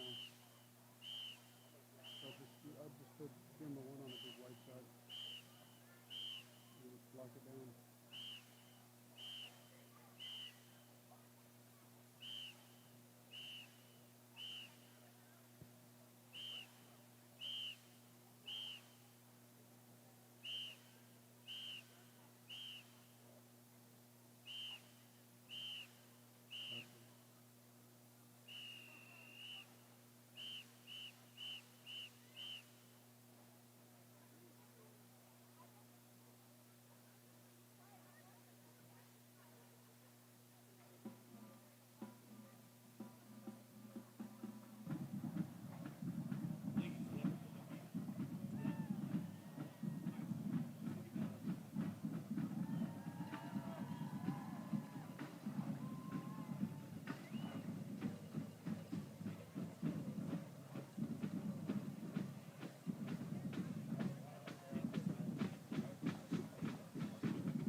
of the third quarter out here in Godley, Texas. This is Wildcat Country playing at Wildcat Stadium. Both teams just did their run out, ready to start this third quarter of play. Nash Lowry and Pete Gain here with you this evening. So far through the first half, 42-14, and volume has really been the name of the game, Pete. Absolutely. It's just bigger plays, bigger chunks for Anna, I think has been the key in the first half. Also, for those of you listening and wondering why you're not hearing much music on our side, the band's music, or their musical instruments trailer, we passed it on the way up here on 121, and it was definitely broken down. So the band is here, but they have nothing to play. So there you go. You're supporting good vibes. That's it, absolutely. They're yelling. So, I mean, through that first half of play, both quarterbacks are throwing at practically the same rate. Both Zai and Bear are throwing at 66% completion rate. But Zai Williams has 4 passing touchdowns compared to Bear's 1. Right. Bear is he's a pretty exceptional quarterback. I've really been impressed with him this entire game. I think he's having to carry the load. Their number 1 running back, Lane, we haven't seen all night long. I have no idea if he's okay or not. But Bear, Ming has definitely stepped up and taken the mantle and taken the reins on the running game. Exactly. Through that first half of play on the rushing side of things, Edward Chumley, 13 carries for 135 yards and some touchdowns to boot. Here we go. Second half of play is all in order. Hayden Wright is on the move. Hayden Wright still working and tiptoes out of bounds. They'll mark him at the 46. Great start for Abilene Wylie Bulldogs and Hayden Wright's farthest kickoff return. Yeah, if they want to get in this game, it's got to happen right now. They need to start a good drive and get in the end zone to get this back to something comparable. Yeah, and they're hoping that this was the tone setter because now all eyes are open. You know, you might get a little bit sleepy during halftime, but now all eyes are open. We're back in playing. Absolutely.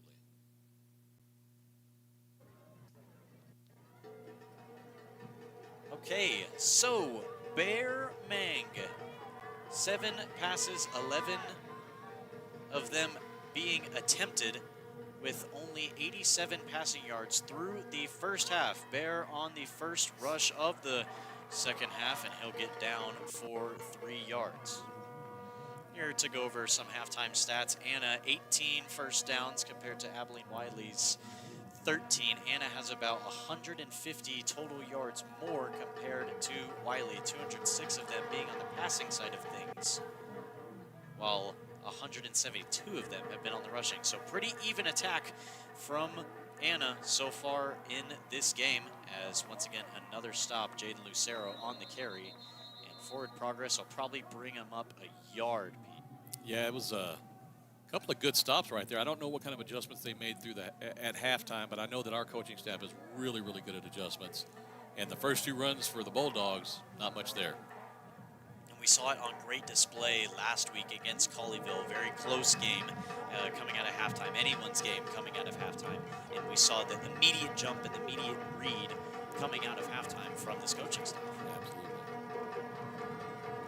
Absolutely. 3rd and 9 for the Bulldogs, looking to air it out to the right. This pass looks on target, and it is good. Going to keep going for more yards after the catch. Dalen Regala with a deep run, or a deep pass, that will get them all the way into Coyote territory, as well as on the Coyotes' 28-yard line. Deep crosser right there. He had to have some time to throw it, and they gave it to him. There's the pass play. Once again, they hit him, creating open into space. He'll be down at the 4. Regala with his 5th catch of the game, working all the way up the field together with Bear Mang. So here we go. There is the handoff. Lucero going to work his way up and through the gap in the middle. They will mark him short. There's no touchdown just yet, but so far through the first half of the game, Abilene Wylie rushing for 157 yards and only passing for 64 yards, and they practically already just met that mark on this drive alone. The ball looks like it might have come loose. However, on the enforcement tackle, Caden Stribling was there, beat his block, got in the backfield, and planted set up and made a great tackle right there. Big third down for the Bulldogs. Big third down indeed. They are 4 yards away from crossing into the end zone, and practically every drive from here on out is going to be do or die. They're going to line up with that same formation that they showed at the end of the first half, and a lot of the bodies are congressionally aligned at the 1 yard line. We'll see if anybody is forward, and it looks like they're going to spot him still at the 1. So about a 3 yard gain. It'll be 4th and 1. If I was going to make a guess, I would say Mean with the ball again, just a zone read look, let him find a space to just try to get in the end zone. They're inside of a yard right now. And there's 3 different options that they can go with because everybody's so closely gathered up. Here we go, 4th and 1. Bodies are scrambling. A lot of the bodies are across the end line, and touchdown. Touchdown for Abilene Wylie on their first drive of the second half. They set the tone with that early kickoff return, and they certainly made it all the way down the field behind Dalen Regal. That is what they needed to do to get back into this thing and cut it to a 21-point lead, pending the point after try. And last time that the kicker for Abilene Wylie, Noah Rayberg, was out there, it was a deep field goal at the end of the half that did not go through, but this PAT is going to be run back. There was offsides on the play. Offsides on the Coyotes, so it'll be half the distance, and instead of a 20-yarder, it'll probably be like a 17.5-yarder. Right. So once again, offsides on Anna. So that'll move this PAT up just a tiny bit. Ready to go with this one once again, but I'd say an efficient first drive from Abilene. And there it is. So the PAT up and good. Coyotes lead 42-21, but showing that this game is not over just yet. Yeah, Regala looks great in this half. He's running a drag route 3 separate times and caught all 3 of them. Yeah, through the first half of play, he had 3 catches for 17 yards and 1 touchdown. So now with 5 catches and what can only be assumed as maybe 70 yards on his total, unofficial stats there. But Dylan Regala putting in a great body of work on the first drive back. Absolutely. Good drive. That's what they needed to get started for the second half. Now the Coyotes need to get down here and answer. Exactly. 8 plays, 3 minutes and a second on that drive, all capped off by a rush into the end zone from Abilene Wylie on their almost Army kind of setup with their rushing attempts. And you talk about onside kicks. This is the time when you start to look. They need to make up possessions, and that's the easiest way to do it. It looks like the Coyotes are absolutely thinking the same exact thing. Yeah, they've 7 guys up front. This will be not an onside kick. They had the hands team out there just in case. Zay Gentry is back on the return. He grabs it about the 13. He's moving up the left side of the field. He'll be down at the 22. Good return for Zay. Saw a little bit of a gap right there and accelerated up past the 20. Puts him in decent starting field position. So taking it all the way from the 6-yard line, making it up to the 22. Coyotes now looking to send their message into the heart of this defense, capped off this Abilene Wylie defense. We haven't seen a lot of Ethan Hoffman wearing number 16. He's been the great middle linebacker for Wylie so far this year. 50 solo tackles and 7 quarterback hurries on the year. Chumley goes up the middle, and he'll gain about 3. And I think as soon as I said it, we saw a little bit of Ethan Hoffman there, but we haven't seen a standout play from him just yet. He's definitely covering the middle of the field. He doesn't range very far outside the tackles, it doesn't look like, unless the ball is going there, obviously. But if everything stays in the middle, that's where he's going to maintain his location. 2 and 2 are the receivers. It's immediately out to the left side. Pass completion for Ashton Ansley. Ansley with his 8th catch of the game. 8 catches for about 90 yards and 2 touchdowns. Yeah, I think we're going to see some patience on offense in this half, and I'm sure he wants to get the run game going, and I think the best way to get that going is to spread these guys out and get the ball downfield a little bit. And with short field position to go, they line up with 4 receivers on the left side. Ronald Bell is all alone. RBJ on the right side, looking to rush with 5 here. And Wylie does. It's alone to Ronald Bell, and a nice slant route up the middle by Ronald Bell. He gets tackled by Wylie Robinson, but converting the first. Yep, good route, good catch. The pass was right there where it needed to be. So Simple, effective stuff. A Heatherly All-State Coyote first down.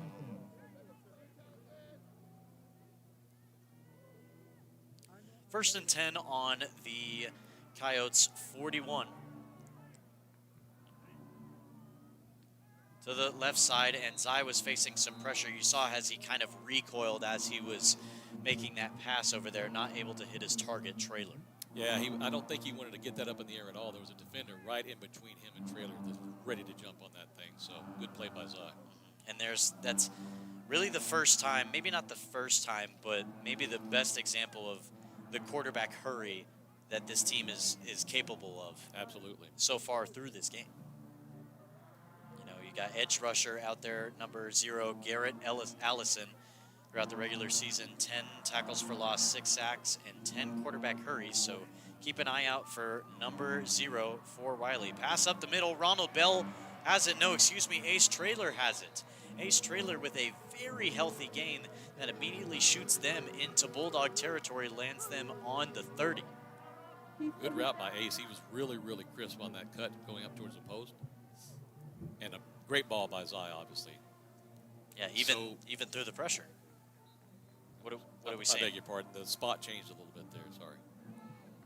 Ace Trailer with his 2nd completion in a row. There's a bit of a high tackle as his chain was yanked. But he will get across for the first down. Again, another Heatherly All-State Coyote first down. What's my favorite word? Matriculating the ball down the field. Working slowly and methodically. This Coyotes offense is, especially in the first drive coming out of the half, really taking their time with this one. The clock has been running the whole time. Absolutely. 4 rushers on this one. Zai with a little bit of a forward pass, almost like a push shove over to Chumley. It is completed for a 3-yard gain. Good play there. I don't want to see Zai running all over the field in the second half if we can afford it, because that's just a good way to lose your quarterback for a little bit. So I'd like to see him throwing it more than running in the second half, especially with a decent lead like this. Right, you like the conservative, creative plays that live to see another day. Absolutely.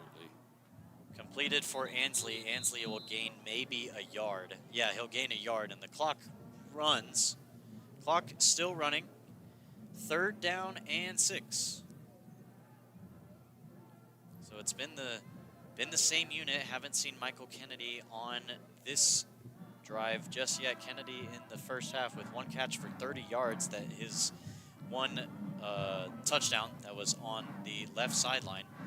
But same people. Chumley on Zai's left. 2 and 2 are the receivers. Immediately look for Ansley. Now he's scrambling. Zai left and right and left. And excellent open field tackle by Abilene Wiley's. There you go. So Garrett Allison will get the call, and he holds the Coyotes to a 4th down. 4th and 2, bringing in the big package. Heavies will come in. And Zay. Yeah, and we've seen Zay Gentry pull out, or, go out to the outside and provide nice blocking. And we've already seen throughout this game 3 4th down conversion completions by the Coyotes. Sometimes not in the red zone, but the last 2 have come in the red zone. 4th and 2, that decides whether the Coyotes get to 1st and goal or turnover on downs. Immediate fade to Zay Gentry, and nice breakup there. Pass breakup, Wylie Robinson. It's a pretty good play right there. It's just that kid Robinson on point again, playing good defense, getting in front of the receiver, finding the ball, and making a play on it. And we saw a very similar play probably the last time that the Coyotes were in the red zone. They did the single coverage on Wylie Robinson with Zay, same target. Then they switched it up to Ronald Bell to see if they could get another look, and he shut him down both times. And now with this one, that's the 3rd time. Kid's having a really good game. Riley Robinson, the cause of the turnover on downs, the first Coyotes turnover of the game, sets up Abilene Wylie on their own 12. Bringing in some extra rushing bulk, it's Blake Frailing wearing number 28. And he gets in for the nice block. He blocked Austin Crowley on that one, allowing Jaden Lucero to pick up 8 yards. Interesting on that play. That kid ran in from the other side of the line of scrimmage and went into the backfield when the line was set. I don't know that I've seen that very often. There's some of the Coyote kids out here drinking no water from no cups. And the ball is fumbled, and Jaden Lucero jumps down on it. It'll be a loss of about 2. The previous play was ruled for a first down. So keep in mind that was a 1st and 10, now turned into 2nd and 12 after the ball came a little bit too quickly on Bear Mang. Got there in a hurry. I don't think he was expecting that. Still with Lucero on the left side, giving a lot of room for the receivers on the right side. Zone coverage entirely. Scrambling out to the right side. He wants to go back into the pocket, just rifled out of bounds, looking to see about this upcoming 3rd and 12. Good work by the Coyotes secondary right there. That was a secondary possible sack, but he got it out of there before they could get to him. The secondary just had everybody locked down and nowhere to go with the ball. And a couple of defenders were about to get loose and get all over the field. Crowd getting hype on this potential 3rd down stop. There's 3 receivers lined up on the right side, none on the left. It's obvious he's going to the right. Here's a deep bomb. It's down the middle. George Rogers is on the cover, and pass is completed for Abilene Wylie. Man, what a bomb. Who would you guess? Dylan Regala with his... I don't even know how to describe it. Dylan Regala in clutch situations for the Bulldogs, keeping him in this game. Lining up once again, Regala is left uncovered. They get it to him immediately, and I don't think he expected it. The ball was thrown behind him. But could have been a nice completion because the Anna secondary did not cover Regala at all. That long bomb that he just got down there, that was in bracketed coverage. We had him covered over the top and underneath with Rogers, and I honestly thought Rogers had picked that ball. I thought he did too. It's a great catch by that kid. Excellently placed ball as well by Bear Mang to get them all the way across midfield. Bear Mang going up the middle, Lucero blocking for him, and he's going to, he'll be coming back. I think Josiah Smith had one of his legs. He definitely did have one of his legs. So forward momentum brought backwards, but the yard marker will go forward. So 3rd and 6th on the evening. Had to overcome a lot of strife on the previous drive. Abilene Wylie did, and now Dylan Regala giving them some new life. Wonder if they'll look toward him again in this 3rd down situation. And they do. Dylan Regala, and the ball is overthrown. Zay Gentry really hustling after that one. Absolutely. That was, the coverage was a little bit behind him, but he had help over the top, and the cornerback peeled back on that to help out on that play too. 4th down, and they're going to go for it, considering last time they attempted a field goal from this range.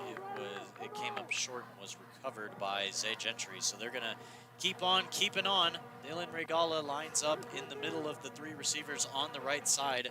Stepping back, here's a pass play under the middle, and it will be a tackle for loss. Ryan Satsumi and Josiah Smith on the tackle share the tackle for loss and the turnover on downs. Big defensive stop right there. They really needed that because I think the Bulldogs were feeling it. They had a great first drive. They got a stop, and they had momentum on their side. So that was a big play for the Coyote defense right there. Just under 3 minutes remaining here in the 3rd quarter. Started off with a decent drive from the Bulldogs where they got their touchdown thanks to Dylan Regala. Then the past 2 drives, turnover on downs from both teams. Right. With I think we had a couple of turnovers total in the entire first half of the game.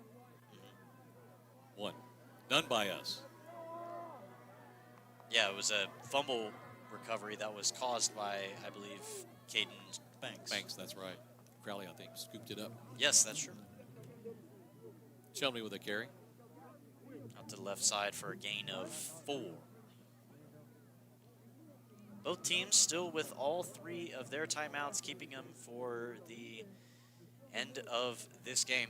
Edward Chumley through the first half, 12 carries, 135 yards. He's been averaging 11 yards a carry, Pete. Crazy stuff. That is just a mind-boggling average. You just don't do that. Zai throws across his body to Ronald Bell, and Ronald Bell had it in his lap, but his knee came up and knocked the ball out of his hands. Incomplete. 3rd down, up and coming. Checking some of the playoff scores right now. It's a final.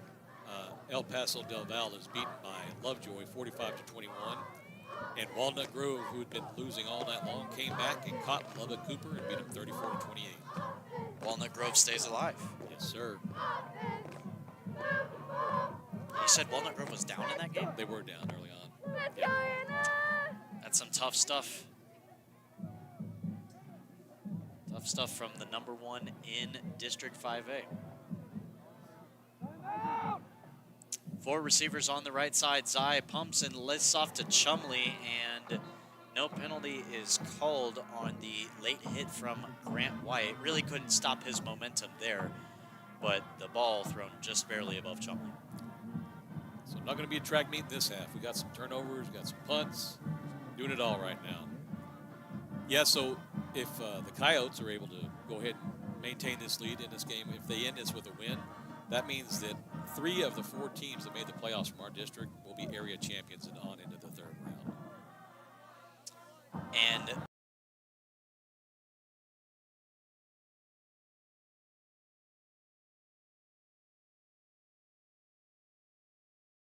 those 3 have some of the toughest strength of schedules as well. So it's very clear that they are definitely well prepared throughout their regular season play. Absolutely. We touched that. They touched that. The ball is down on the ground. Coyotes are very obviously on top of this one.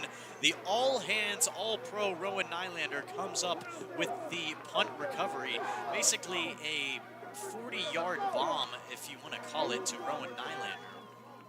And there you go. So that puts them on the Bulldogs 41. Once again, playoff football, when you're hunting goal balls, you cannot make mistakes. They will bite you almost every time. So that previous drive was only 4 plays. They lined up for a punt, and Rowan Nylander recovered for it. Now they make the connection. Edward Chumley blasts through multiple Bulldogs after the contact. Gets forward for the first. Chumley wasn't having enough fun just running the ball, so he's going to get in the pass game too here a little bit. So even on Anna's first punt of the entire game, they still managed to come up with the ball on 4th down. Good. That's a really good point. Does that count as a 4th down conversion? I'm really interested. As far as Coach Barr is concerned, yes. Yes, I mean, 1st down is on the marker, so you might as well commit. Edward Chumley is up as the failsafe for Zai. There is holding. Rowan Nylander gets the catch after getting blasted by Jake Bearden, and the flag is down at where the pass came from. It'll be offensive holding, as there was a reason that Zai was so open on that scramble.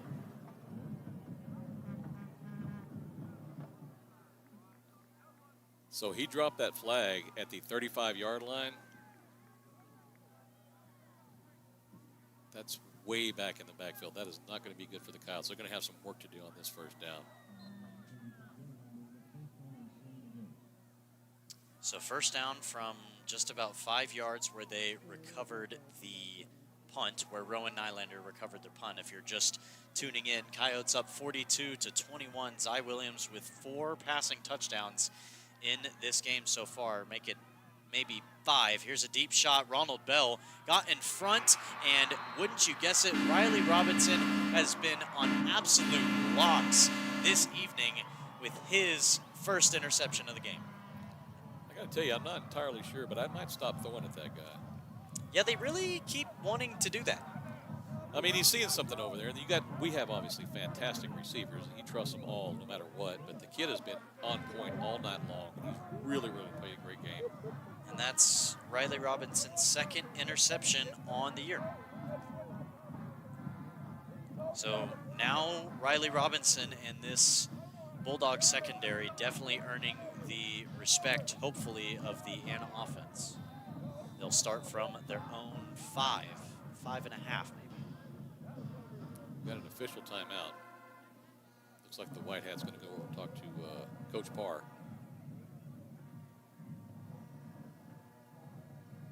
I think because I really have no clue, but I'm speculating maybe some of the separation that Robinson had on that previous play. I'm not sure. He pointed back to where the spot of the penalty was, and I don't think he liked where they put that ball.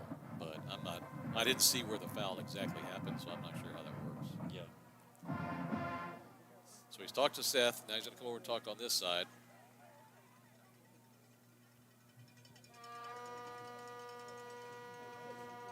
Talking to, in his 5th season, head coach Clay Martin.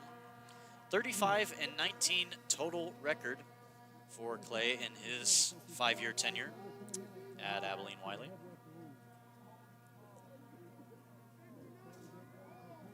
Last year they finished with a 10-4 record.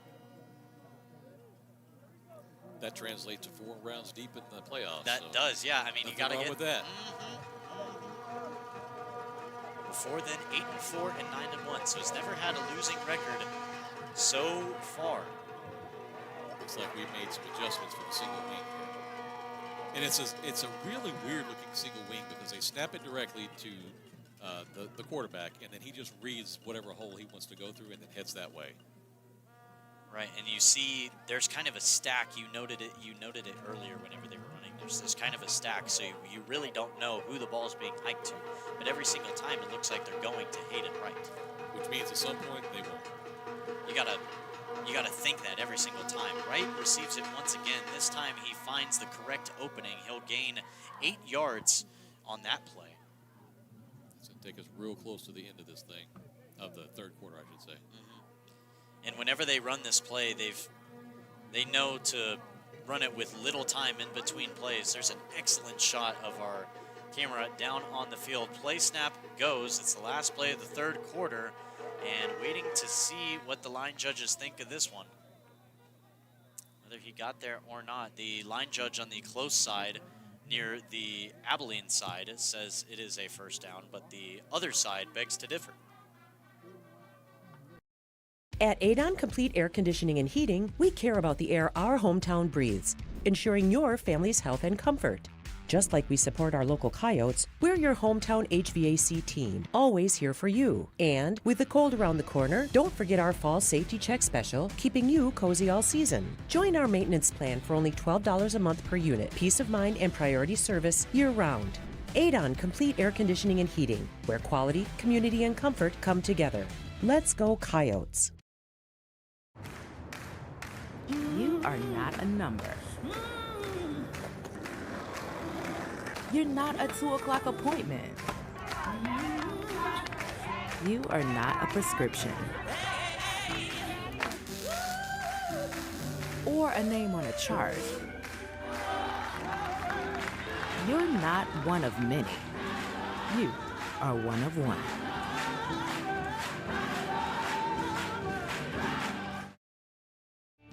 In the heart of our town, where tradition meets progress, lies a bank that understands the value of community. Texas-owned, Texas-run, Texas Values. We're proud to be a part of our vibrant Anna community, making local decisions that matter to you. We will always be Texans, committing to serving you with integrity and dedication. Experience the strength of a true community bank. Texas Bank. Local decisions, local people, local bank.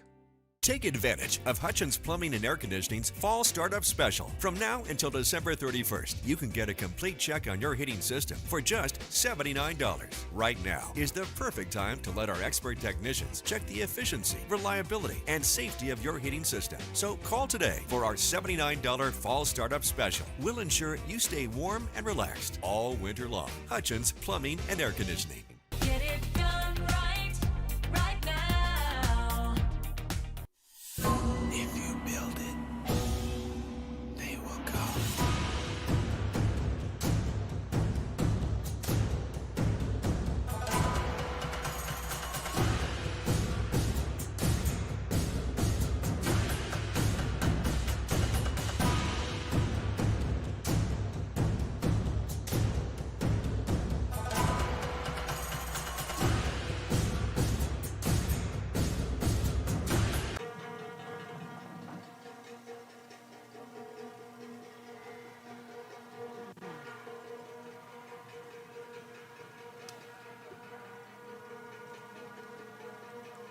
back here for the start of the fourth quarter. The previous play was ruled short, so it's 4th and once again half a banana, if you were with us at the beginning of the game.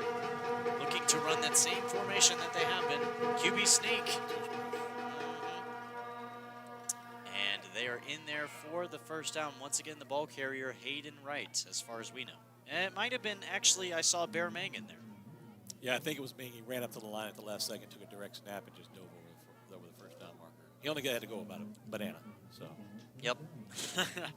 So Bear Mang and this tightly congested Abilene Wylie offensive line keeping the ball alive. This ball game alive, and it's hiked back into the end zone. Bear's going to have to rifle it out of bounds, and it looks in bounds. And Zay Gentry absolutely lit up a receiver who was near the landing zone, and now it's a scuffle. The flag is down, so it's fairly obvious what it is. Well, that is unfortunate after that play to give him a first down.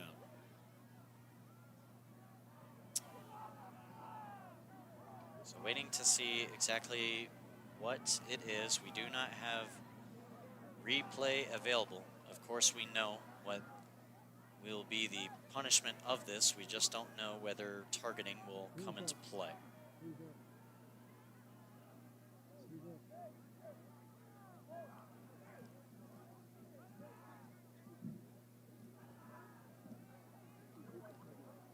Looking to understand this one, we know it's coming back a healthy amount. It's a double unsportsmanlike. Those penalties will offset, and the play is run back. So the other unsportsmanlike comes from Hunter Hood, who was going to defend his teammate who was shock and awed out of bounds by Zay. Zay will obviously get the unsportsmanlike, but those penalties offset, so the fumble is null. Yes. So I understand the compulsion to protect your teammate, but you just can't do something like that and give up what was going to be a big play for them. So given a talk over with this one, and I believe Hunter Hood might have been lined up in the secondary, more in the middle of the field. So definitely had to go quite a bit of a distance to enforce. Locking down the call with head coach Martin. Yep, they're getting it all straightened out. I'll tell you, Nash, this is my first time out here to the stadium in Godley, and it is a pretty impressive facility. Everything about this place looks pretty much top-notch. It is amazing. Yeah, it's really, really good. Because, I mean, y'all are really only seeing a great thumbnail of it with these, LED lights, and hopefully you've been able to catch some of the background in the bleachers. But, man, when you take a look at this whole campus, because it really is a campus, man. Absolutely. Behind us, normally in a press box, we have a wall and then stairs to get down. Well, behind us in this press box and all the way up and down all 4 floors are classrooms behind every suite up, or not suite, but every room up here. And it's very impressive what they've been able to do with this facility. I think it'll serve them well for a lot of years. Coyotes get a first down out of all of that. No. The Bulldogs do. Excuse me. Bulldogs are on offense, and the Bulldogs will get the first down. It's a pretty confusing series of events going on down Yeah, there. I'm not really sure I'm just completely. because they came over, then they acted like they were going to take it 15 yards down the field, then they just set it down, and now we're all just talking to each other again. So does it stay at second down? They're showing third down on the scoreboard. The side chain gang has it at second down. Coach Barr is making sure that we have everything set and squared away. We just want to make sure we inform y'all properly. So I'll stop spewing misinformation and wait until it's really true. I'm going to fire up the possibilities and just start throwing them out there. Yeah. In the meantime, these guys are standing around for 2 or 3 minutes, and that's never something that you want for athletes on the field. Yeah, you can see Ashton Ansley is lined up at the 30. He's making sure to stay warm. Right. Stay stretched and warm out here. It's about 50 degrees outside, dropping to 45, I think. There it is, officially first down, I promise. Scoreboard and the sideline. Yep. Ball is spotted on the 15. Handoff. Lucero up the middle. Satsumi clips him a little bit. Josiah Smith gets the tackle. How many times will we say that this year? Nice teamwork between those two. But Lucero gets them all the way out of their own red zone, if you want to call it. Another pass. That one is completed out to the left side for about a 5-yard gain. It's Regala. Got to give this Bulldog offensive line some credit. They've done a really good job tonight. Yeah, Dylan Regala is shaken up after that play, so they will take him out, and they'll bring in Riley Robinson on offense. Well, great. He already has a catch on the night, you know. That one being an interception that happened a few plays ago. Immediately stopped up the middle. Looked like it'll be a nil gain. Maybe they'll give him one from the forward progress. Maybe a half a yard there. Third down again.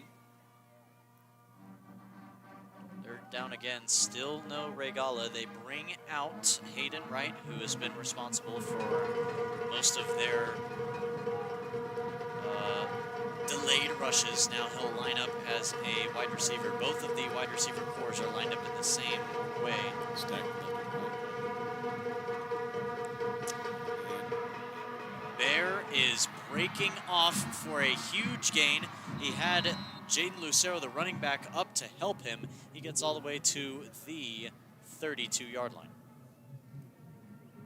Good read right there. I think that was all Ming on that play. He looked over, didn't like what he saw a gap up the middle, and just took off. And he really saw, yeah, you're right, the correct read, and saw didn't see Cash Williams on the tackle for loss. So Cash Williams will bring Bear all the way back 8 yards. But, I mean, talk about that previous play. That was a great read by Bear. He saw that there was a lot of space open in the middle of the field. Absolutely. This was a designed run. He faked the pass and took off. And I don't know how you can't see Cash Williams. His thighs are as big around as my body, so he's pretty easy to pick out. Yep. Second and 4. Second and 12 to be exact. Just under 10 minutes left to go in this game. Having to shake away. Tsutsumi is on him. Cash Williams with the sack. Half sack for Ryan Tsutsumi, half sack for Cash Williams, but Tsutsumi has a delayed get up. Yeah, he got twisted up on that thing somehow as Cash went over the top. I think he got twisted underneath both of those guys. Ming is not exactly 100% either. He's kind of a little limp walking off right there. Yeah, there's a lot of bodies down there. So we're going to go ahead and take a break here on Coyote Vision and thank some of our Coyote.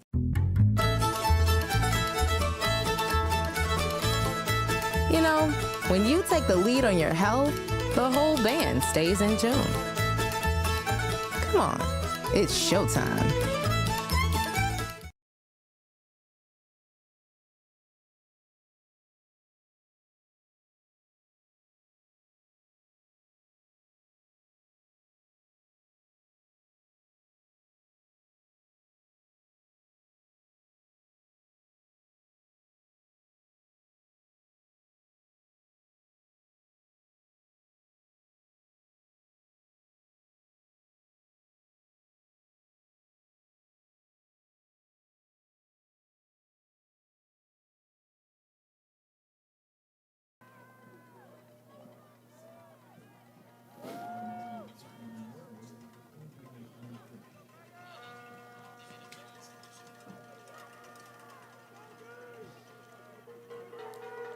Third down and oh my goodness for the Bulldogs after the huge sack by Ryan Tsutsumi and Cash Williams. Cash Williams is still in the game, and there was a flag thrown, immediately suspecting a holding. Yeah, well, it was a really good tackle by number 54 for the Bulldogs on Chumley. So that's definitely, it's about as obvious a hold as you're going to see. Should be declined. Or I believe that one was declined. It's going to stay. As of right now, it looks like fourth down. Okay. Yes, that penalty was declined. Okay, good. It should be. Give them fourth and long and make a punt. Yeah, right. Okay. I was really concerned that we just took that penalty, and we're like, okay, third down again. Yeah. These guys have proven that third down and 30 is not really that big a deal. They'll give it a shot. Half the time might make it. So last time we saw it, they lined up in a normal offensive set. Bearmang is their punter as well, so safe to say that could happen. Cash Williams lined up. This is an offensive attempt. Bearmang is going to have to air it out. Two Coyotes collide, and all the way down, Caden Banks with the sack. So 3 sacks on that defensive drive alone brings them all the way back. It looks like they're going to be at the 35-yard line. I don't think Barry's very healthy after this drive at all. He's certainly not happy, but giving Anna the ball right there could be a nail in the coffin for the Bulldogs here. Got 8.5 minutes left in the ball game. 21-point lead. If they can put this thing in the end zone, that will be a problem for Abilene Wylie to try to get past. Yeah, keep in mind this play was originally a 1st and 10 on the Coyotes 30, around the 30-yard line. Right. And now through multiple tackles for loss, they pushed it all the way back to the other 35-yard line. Coyotes already in Bulldog territory. Ashton Ansley through double coverage will get it. And Ashton Ansley was on his way out of bounds and completes the catch. Good catch on the sideline. Good little route. Zai saw it the whole way. It was a good pitching catch by both of them. And, of course, the line has, once again, our line, I should mention them. They've had a fantastic night tonight. They've really been good protecting Zai, giving Chumley places to run, just doing a really, really good job all the way around. There was a nice shot of the stadium and its facilities. You see what I mean by multiple floors of, classrooms. That's just from the outside. Right. Chumley gets about 3 yards as he went up through the middle. The gap between Dylan Jeffers and Peyton Miller was the one he decided to use. Third and 5, 3rd and 6 for the Coyotes to overcome. Likely seeing another rush guarding the time. Michael Kennedy is out there. Haven't seen him in an offensive set here throughout the back half of this game. 3 alone on the right side. Kennedy lines up alone on the left. Oh, that pass is batted down. Nice play from, it looked like that one was the Coyotes edge rusher, Garrett Allison.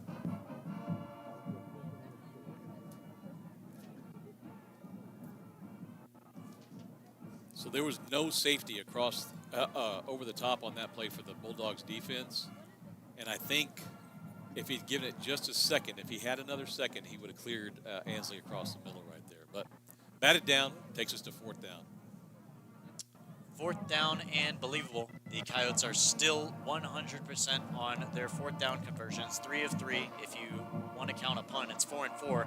Up the middle, Rowan Nylander, the all-hands, all-pro, converts the 4th down. That's the 4th down conversion tonight. That's crazy. Coyotes are now in the Andy Torres State Farm red zone after that catch up the middle by Rowan Nylander. 7:20 and ticking away. Yeah, and Anna is definitely grinding on that play clock. They're not coming to the line until 10 seconds left on the play.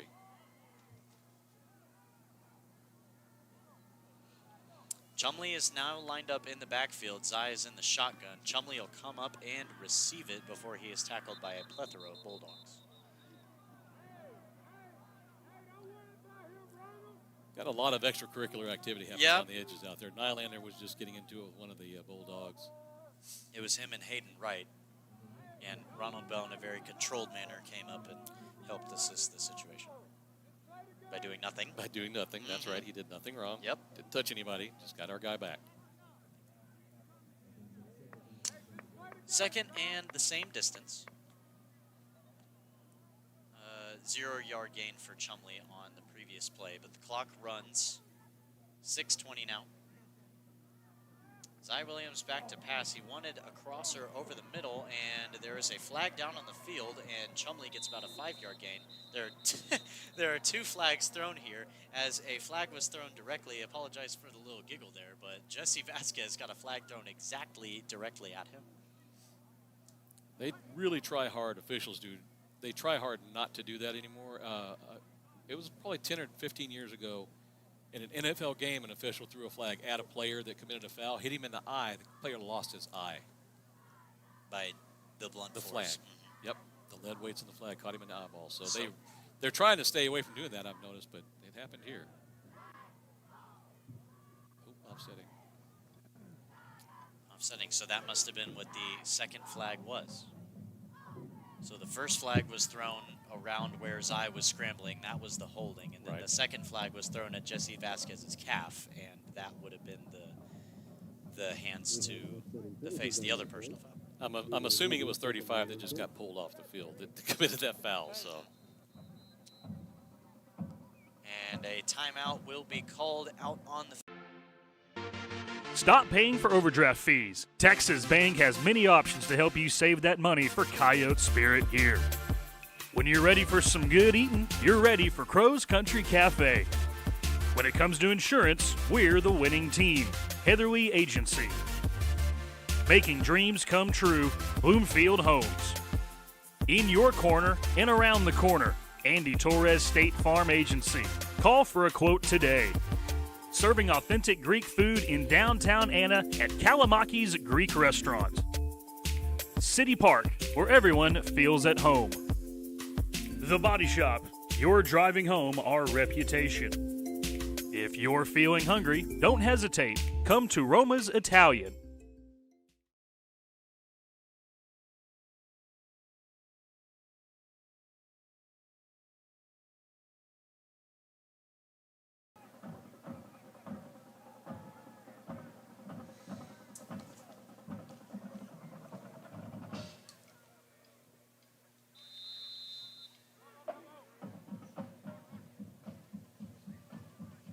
Second and 10 for the Coyotes. Zai Williams in an empty pocket. He airs it out. He wants Rowan Nylander. He's got Rowan Nylander down the sideline. And touchdown for Rowan Nylander. There's an up-close look on the action with the beautiful stadium in the background. Rowan Nylander with the touchdown. A Melissa Feed and Seed Coyote touchdown. Good redemption for Rowan right there, getting his touchdown back. He had one earlier that just didn't work out. Yeah, his first touchdown of the game. I believe that's the last touchdown. His previous touchdown was against Walnut Grove. So that's the last time he's gotten a touchdown. Nice to see Rowan Nylander get up on the board. And now with 7 total points from PATs alone. Desmar Araquin seals it up. 49-21 for the Coyotes. Big score right there. That puts this thing in jeopardy for the Bulldogs. You never want to say it's over until it's over, but the Coyotes in really good shape right now with 6 minutes left in this ball game.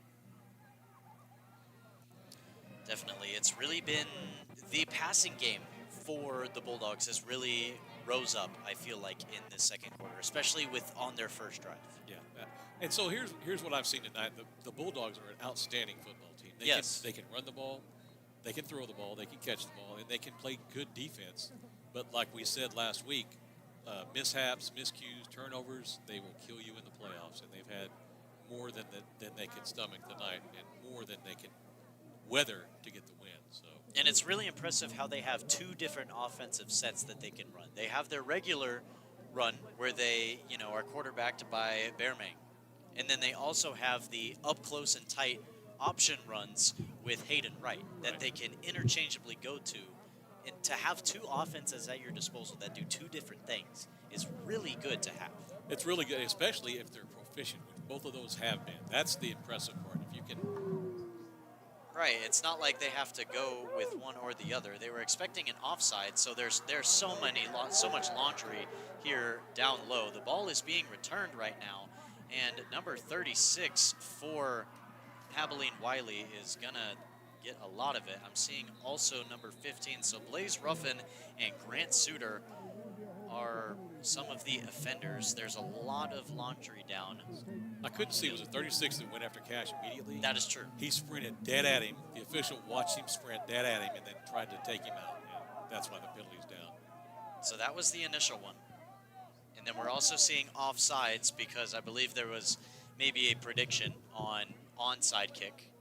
A bit too preemptive of a prediction. We'll check with the white hat and see what we've got. Because there's so many different accounts on this play. I mean, you can see all of the referees around giving their different accounts because, I mean, there was a lot that happened on this special teams. It all started, if you're just joining us, it all started with, I believe, number 36, Grant Suter, who rushed immediately at Cash, right? Right. He went after him on that play. That was not playing football. That was just going after somebody. Honestly, I'd be shocked to see him stay in the game after he did that. And, I mean, what a pick to go after. Yeah, why are you going after Cash? So there's the initial offsides.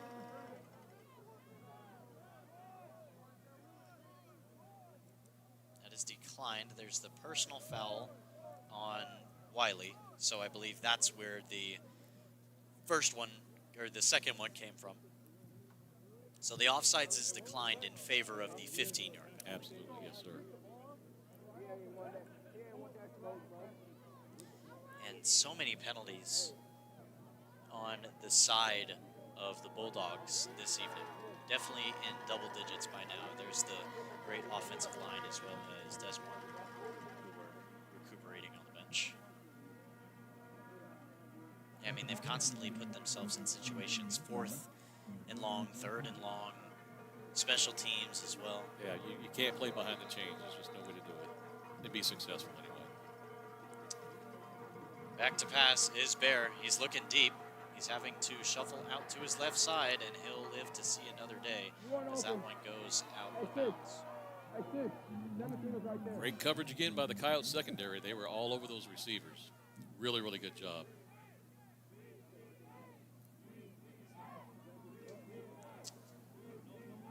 $5:36 left to go in this game. There's Zy Williams right next to our cameraman, Xavier Garcia, putting in a great body of work this evening. Regala is back on the field, by the way. He's in the slot up top.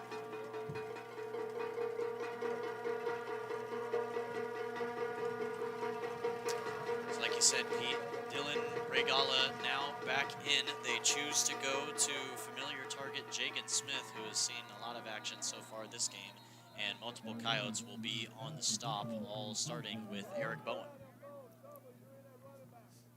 Good defense there. That's just keep the play in front of you. Don't let it get behind you. Keep it in front of you and let them wear the clock down.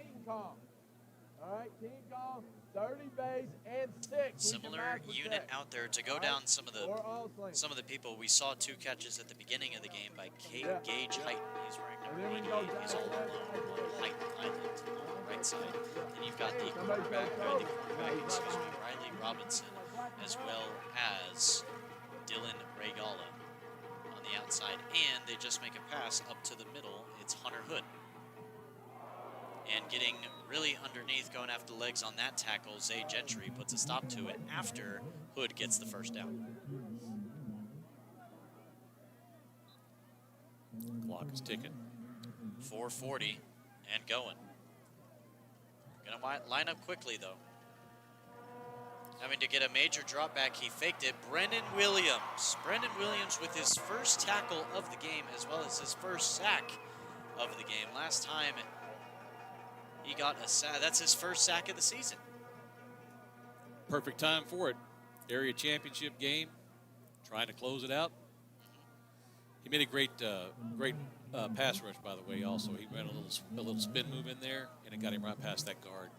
And he managed to jump up as well and provide a little bit of pass block that forced the fake, yes, and was still able to chase down. Normally, you can't do both of those. You kind of pick one or the other. Not for Brendan Williams, though. I can't do either of them. 12-yard loss, and Bear is going to have to make a decision here, and the ball goes out of bounds after, looked like Caden Banks applied some pressure. 3rd down. Yeah, it's starting to get a little chaotic out there for the Bulldogs. Trying a little bit too hard right now. You're not in a groove. You can't just run your offense the way that you like to run it. This is a team that likes to play from ahead, which is why they're so good with running the ball and then throwing it when you're ahead. You pound, you set them up, then make that safety close it a little bit more.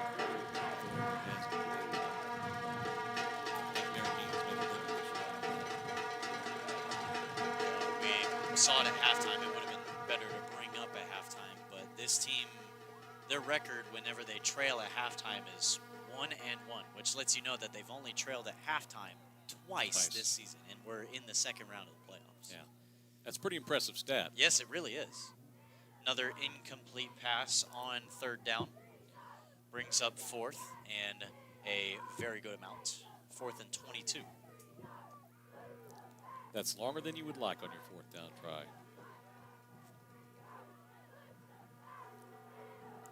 There's some of the fans sticking throughout this whole thing.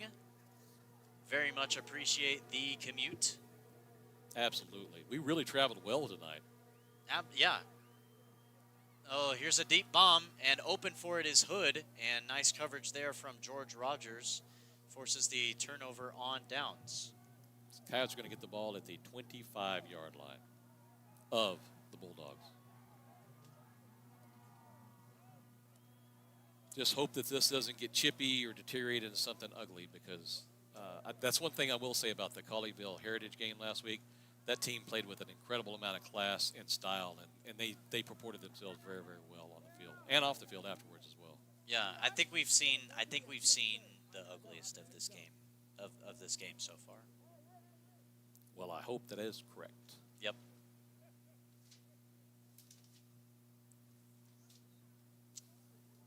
.330 as the Coyotes line up with Cash Williams in the backfield. 2 H-backs with Chumley as well, providing all the bulk that Chumley needs to break out to the left side and shake multiple tackles and run through one last one before Andre Jerpy is able to tackle him at the 2.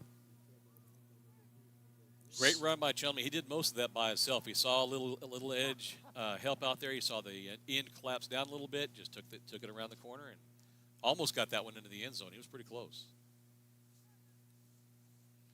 So they're going to say that he stepped out at about the 4, which is where Jerpy and him met. So Ronald Bell will line up alone. Ronald Bell and Ashton Ansley are the 2 receivers. So you know whichever side that Riley Robinson is on, don't throw it to that side. And they're going to run it with Chumley. Chumley is going to make huge contact with Hayden Wright and still power through. We have seen this guy break through tackles like no one has ever seen. And now it's getting chippy. Multiple flags are thrown, all of it after the play, so the touchdown should still stand. I mean, I get it. Emotions run high in these things. You're trying to win an area championship here. You're a great football team, and you're just seeing the score up there, and it's infuriating if you're the Bulldogs. I understand where they're coming from. They have one loss on the year, and it was, to a fantastic Stephenville team. So they're not accustomed to being in this position. But I will say for Chumley, that's not unusual. I mean, he is the defending state champ offensive MVP, so he's got quite a bit of skill.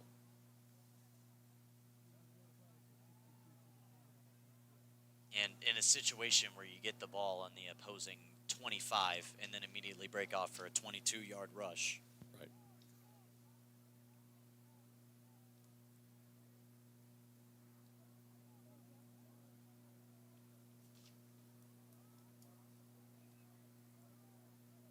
Looking to get all accounts on this one. There were multiple flags and multiple opinions, all after the play, of course. So Chumley's touchdown still stands. Multiple flags, unsportsmanlike conduct on the offense as well as the defense. 2 on the offense. And 1 player has been ejected. We do not have a crowd mic or a referee mic, so we don't know exactly who has been ejected. My initial reaction is going to be towards Ashton Ansley, I believe. Because I think I saw Ashton closer to that scrum than any other Coyote. Don't exactly know for sure, so it's all hearsay right now.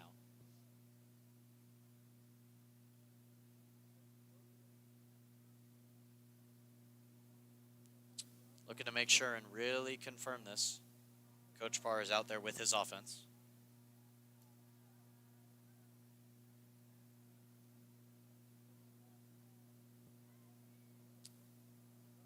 There's a look at another angle. So, with an ejection, that obviously means this game. We don't know what that means for the games ahead. I believe it would be a second unsportsmanlike is what caused the ejection. Which means he'll miss the first half of the next game. There you go. Bell's coming off the field, though. I don't know. So we don't know who it was because we do not have an official crowd mic. So Bell is going off. So is Ashton Ansley. So is Lashem Nianti. No, Lashem will stay on. So it's either Ronald Bell or Ashton Ansley. So those are two great receivers that we'll have to keep an eye on. Absolutely. And we will update y'all as soon as we know. Looking at the UIL brackets right now, Lovejoy's already got their win in the bag. They will play the winner of this game. So unless something insane happens in the next 3 minutes and 13 seconds, we're going to have a rematch against the Lovejoy Leopards. Hopefully not in Godley. It's a little bit of a trip for us. Yeah. Last matchup between those two, September 20th. Lucas Lovejoy won that one at home, I believe. Yes. 66-62. It was an interesting game. That was early in the season. Our defense hadn't gotten its legs underneath them yet, and we're really susceptible to the run. Now, this defense is completely different than that defense, so it'll be an interesting ball game to say the least. And weren't susceptible to the run. That's been a very good point that you brought up, because now the focus of this game at the beginning was to watch out for the run, but be susceptible to the pass as well. Right. Because you mentioned that their pass game is sneaky. They run you down, and then whenever the moment you slip up, this Abilene Wylie Bulldog team is going to pass right over you. Absolutely. They're going to throw it over the top. And they showed that tonight. They did it more than once. So, exactly. They did it more than once, and we didn't get to see it to its greatest effects. But, I mean, throughout the regular season, just ask Brownwood, Monterey, Coronado, Legacy, Abilene Cooper, Paladero, Memorial, Lubbock Cooper, Plainview, and El Paso Andrus, and they can tell you all about it. Yeah, they'll testify to that for certain.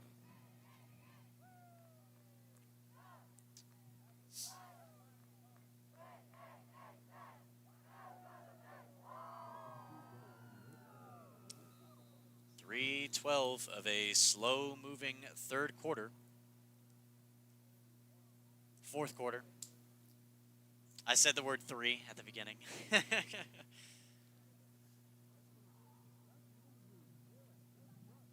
Coyotes are encroaching up on 500 total yards on this evening. Fair catch at the end zone. So as we wind this one down, looking forward to next week, I think the odds are pretty good. We'll either play in Allen or McKinney, something like that. Both of those are great stadiums. They'll work well for us. It's just exciting to have another shot at a team that hands you a loss early in the season. And I will say that it's really, really difficult to beat the same team 2 times in the same year. That's hard to do. Very, very difficult. So. Especially against a coach with some of the best decision-making as well as the best adjustments and management. Absolutely. Yeah, and they'll take a hard look at that last film just for our guys' sake, but they're going to be looking at this playoff film to see what they're doing right now and see how we can attack them. Yeah, so there's plenty of time to diagnose and understand. Fake pass over to the left side.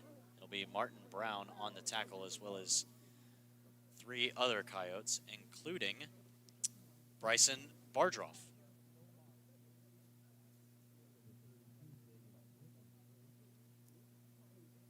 Picks up about 4 yards right there. I think the Bulldogs, I mean, they see the writing on the wall. They're not trying to do anything crazy right now. They're going to run it down and call it a season.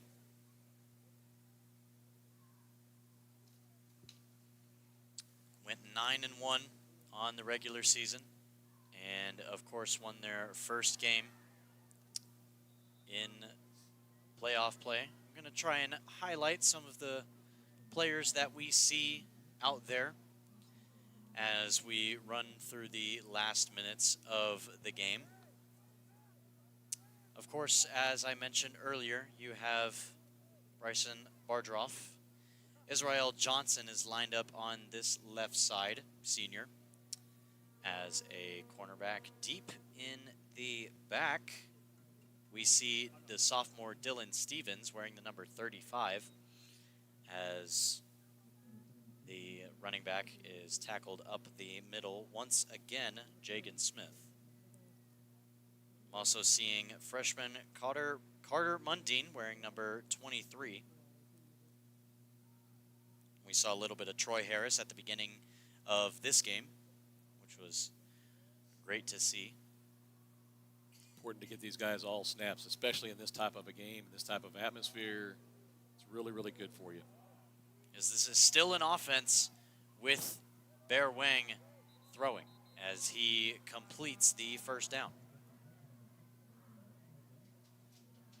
That'll take us under a minute and a half left in the game.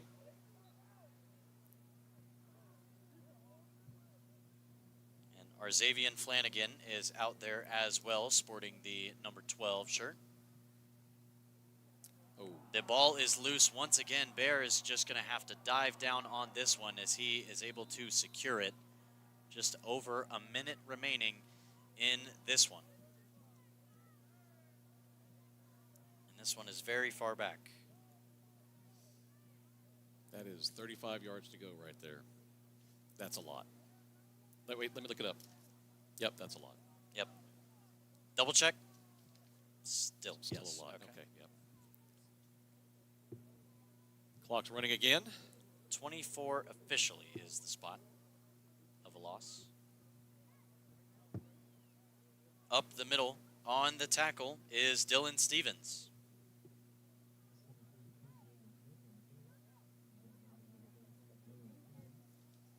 Stevens out there wearing the 35 jersey. That's a pretty big number to fill. It certainly is. He's got a lot of time. Absolutely. Yes, he does. Sophomore.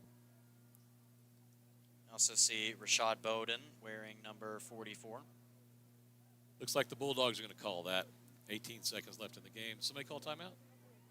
I believe the clock has stopped, and now the clock is running. So they don't have to run a play if they don't want to, and I don't think they're going to. 15 seconds and trending. For the end of this game, the Coyotes travel a very lengthy distance all the way out to Godley, Texas, and take the win over the Abilene Wylie Bulldogs 56-21 after 4 great quarters of action, Pete. That's 2. Gold ball hunting season is still active, and we're still getting after it. Great game by the Coyotes tonight. I think that they came in with a really good game plan. Offensively looked outstanding, especially in the first half.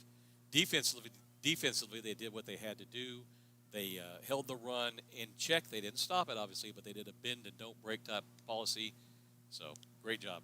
And the story of the game has to go to the Coyotes' 4th down conversions. 4 out of 4 on official 4th down conversions. 4 out of 5 on official 4th down conversions after 1 turnover on downs, coupled with a 50-yard punt that was recovered by Rowan Nylander. Really, every time that they thought the offensive drive was over, they kept it going. Yeah, absolutely. And that's just too much. That's just too much on stamina. Yeah. Mm-hmm. Yep. Great job. Ansley really stuck out tonight. He had a fantastic first half. He really went off. And, of course, Chumley does what Chumley does. That's run it down your throat and score touchdowns. 500 total yards on Anna's side of things.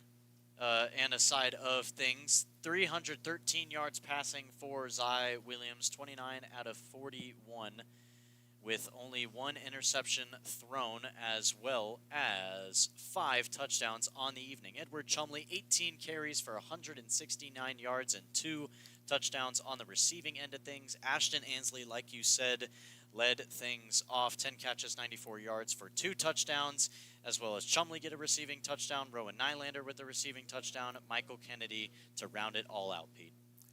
I didn't get a touchdown. I don't know what the deal is. Why do I have to not get a touchdown? Everybody else got one. Let me write this one down in the box score. Yeah, that looks good to me. What's your number?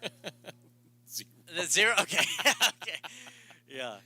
Okay, so coming up next week, Anna Coyotes go on to play Lovejoy, and that game, the previous matchup of that game is on Coyote Vision, so if you want to catch that one, you can always go back and watch it to get a little bit of a scouting report. There it is. Your 2024 Anna Coyotes are area champions.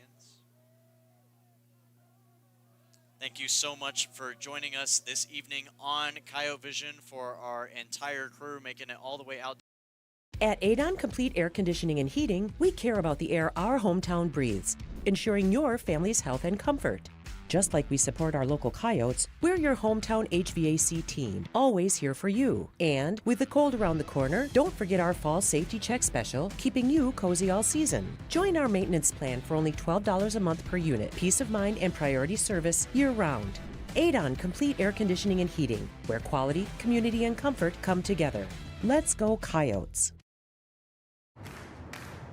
You are not a number. You're not a 2 o'clock appointment. You are not a prescription.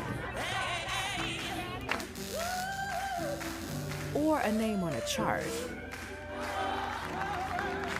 You're not one of many. You are one of one.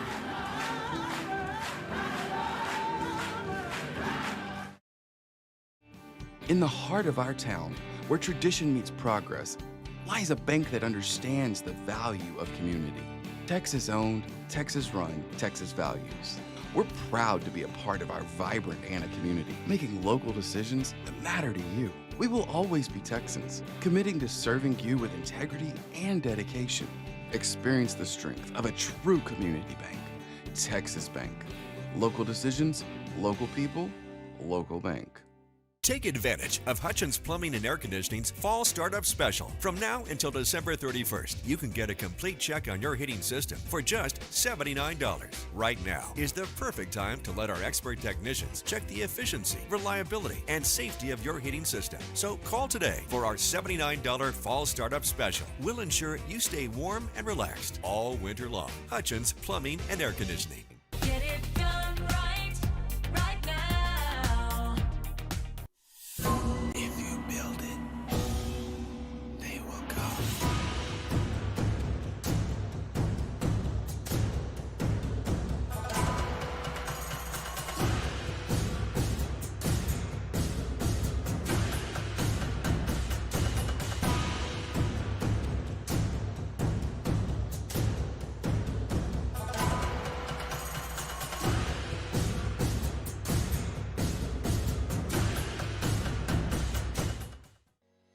Since 2008, the Anna ISD Education Foundation. Stop paying for overdraft fees. Texas Bank has many options to help you save that money for Coyote Spirit here. When you're ready for some good eating, you're ready for Crow's Country Cafe. When it comes to insurance, we're the winning team. Heatherly Agency. Making dreams come true, Bloomfield Homes. In your corner and around the corner, Andy Torres State Farm Agency. Call for a quote today. Serving authentic Greek food in downtown Anna at Kalamaki's Greek Restaurant. City Park, where everyone feels at home. The Body Shop, your driving home our reputation. If you're feeling hungry, don't hesitate. Come to Roma's Italian.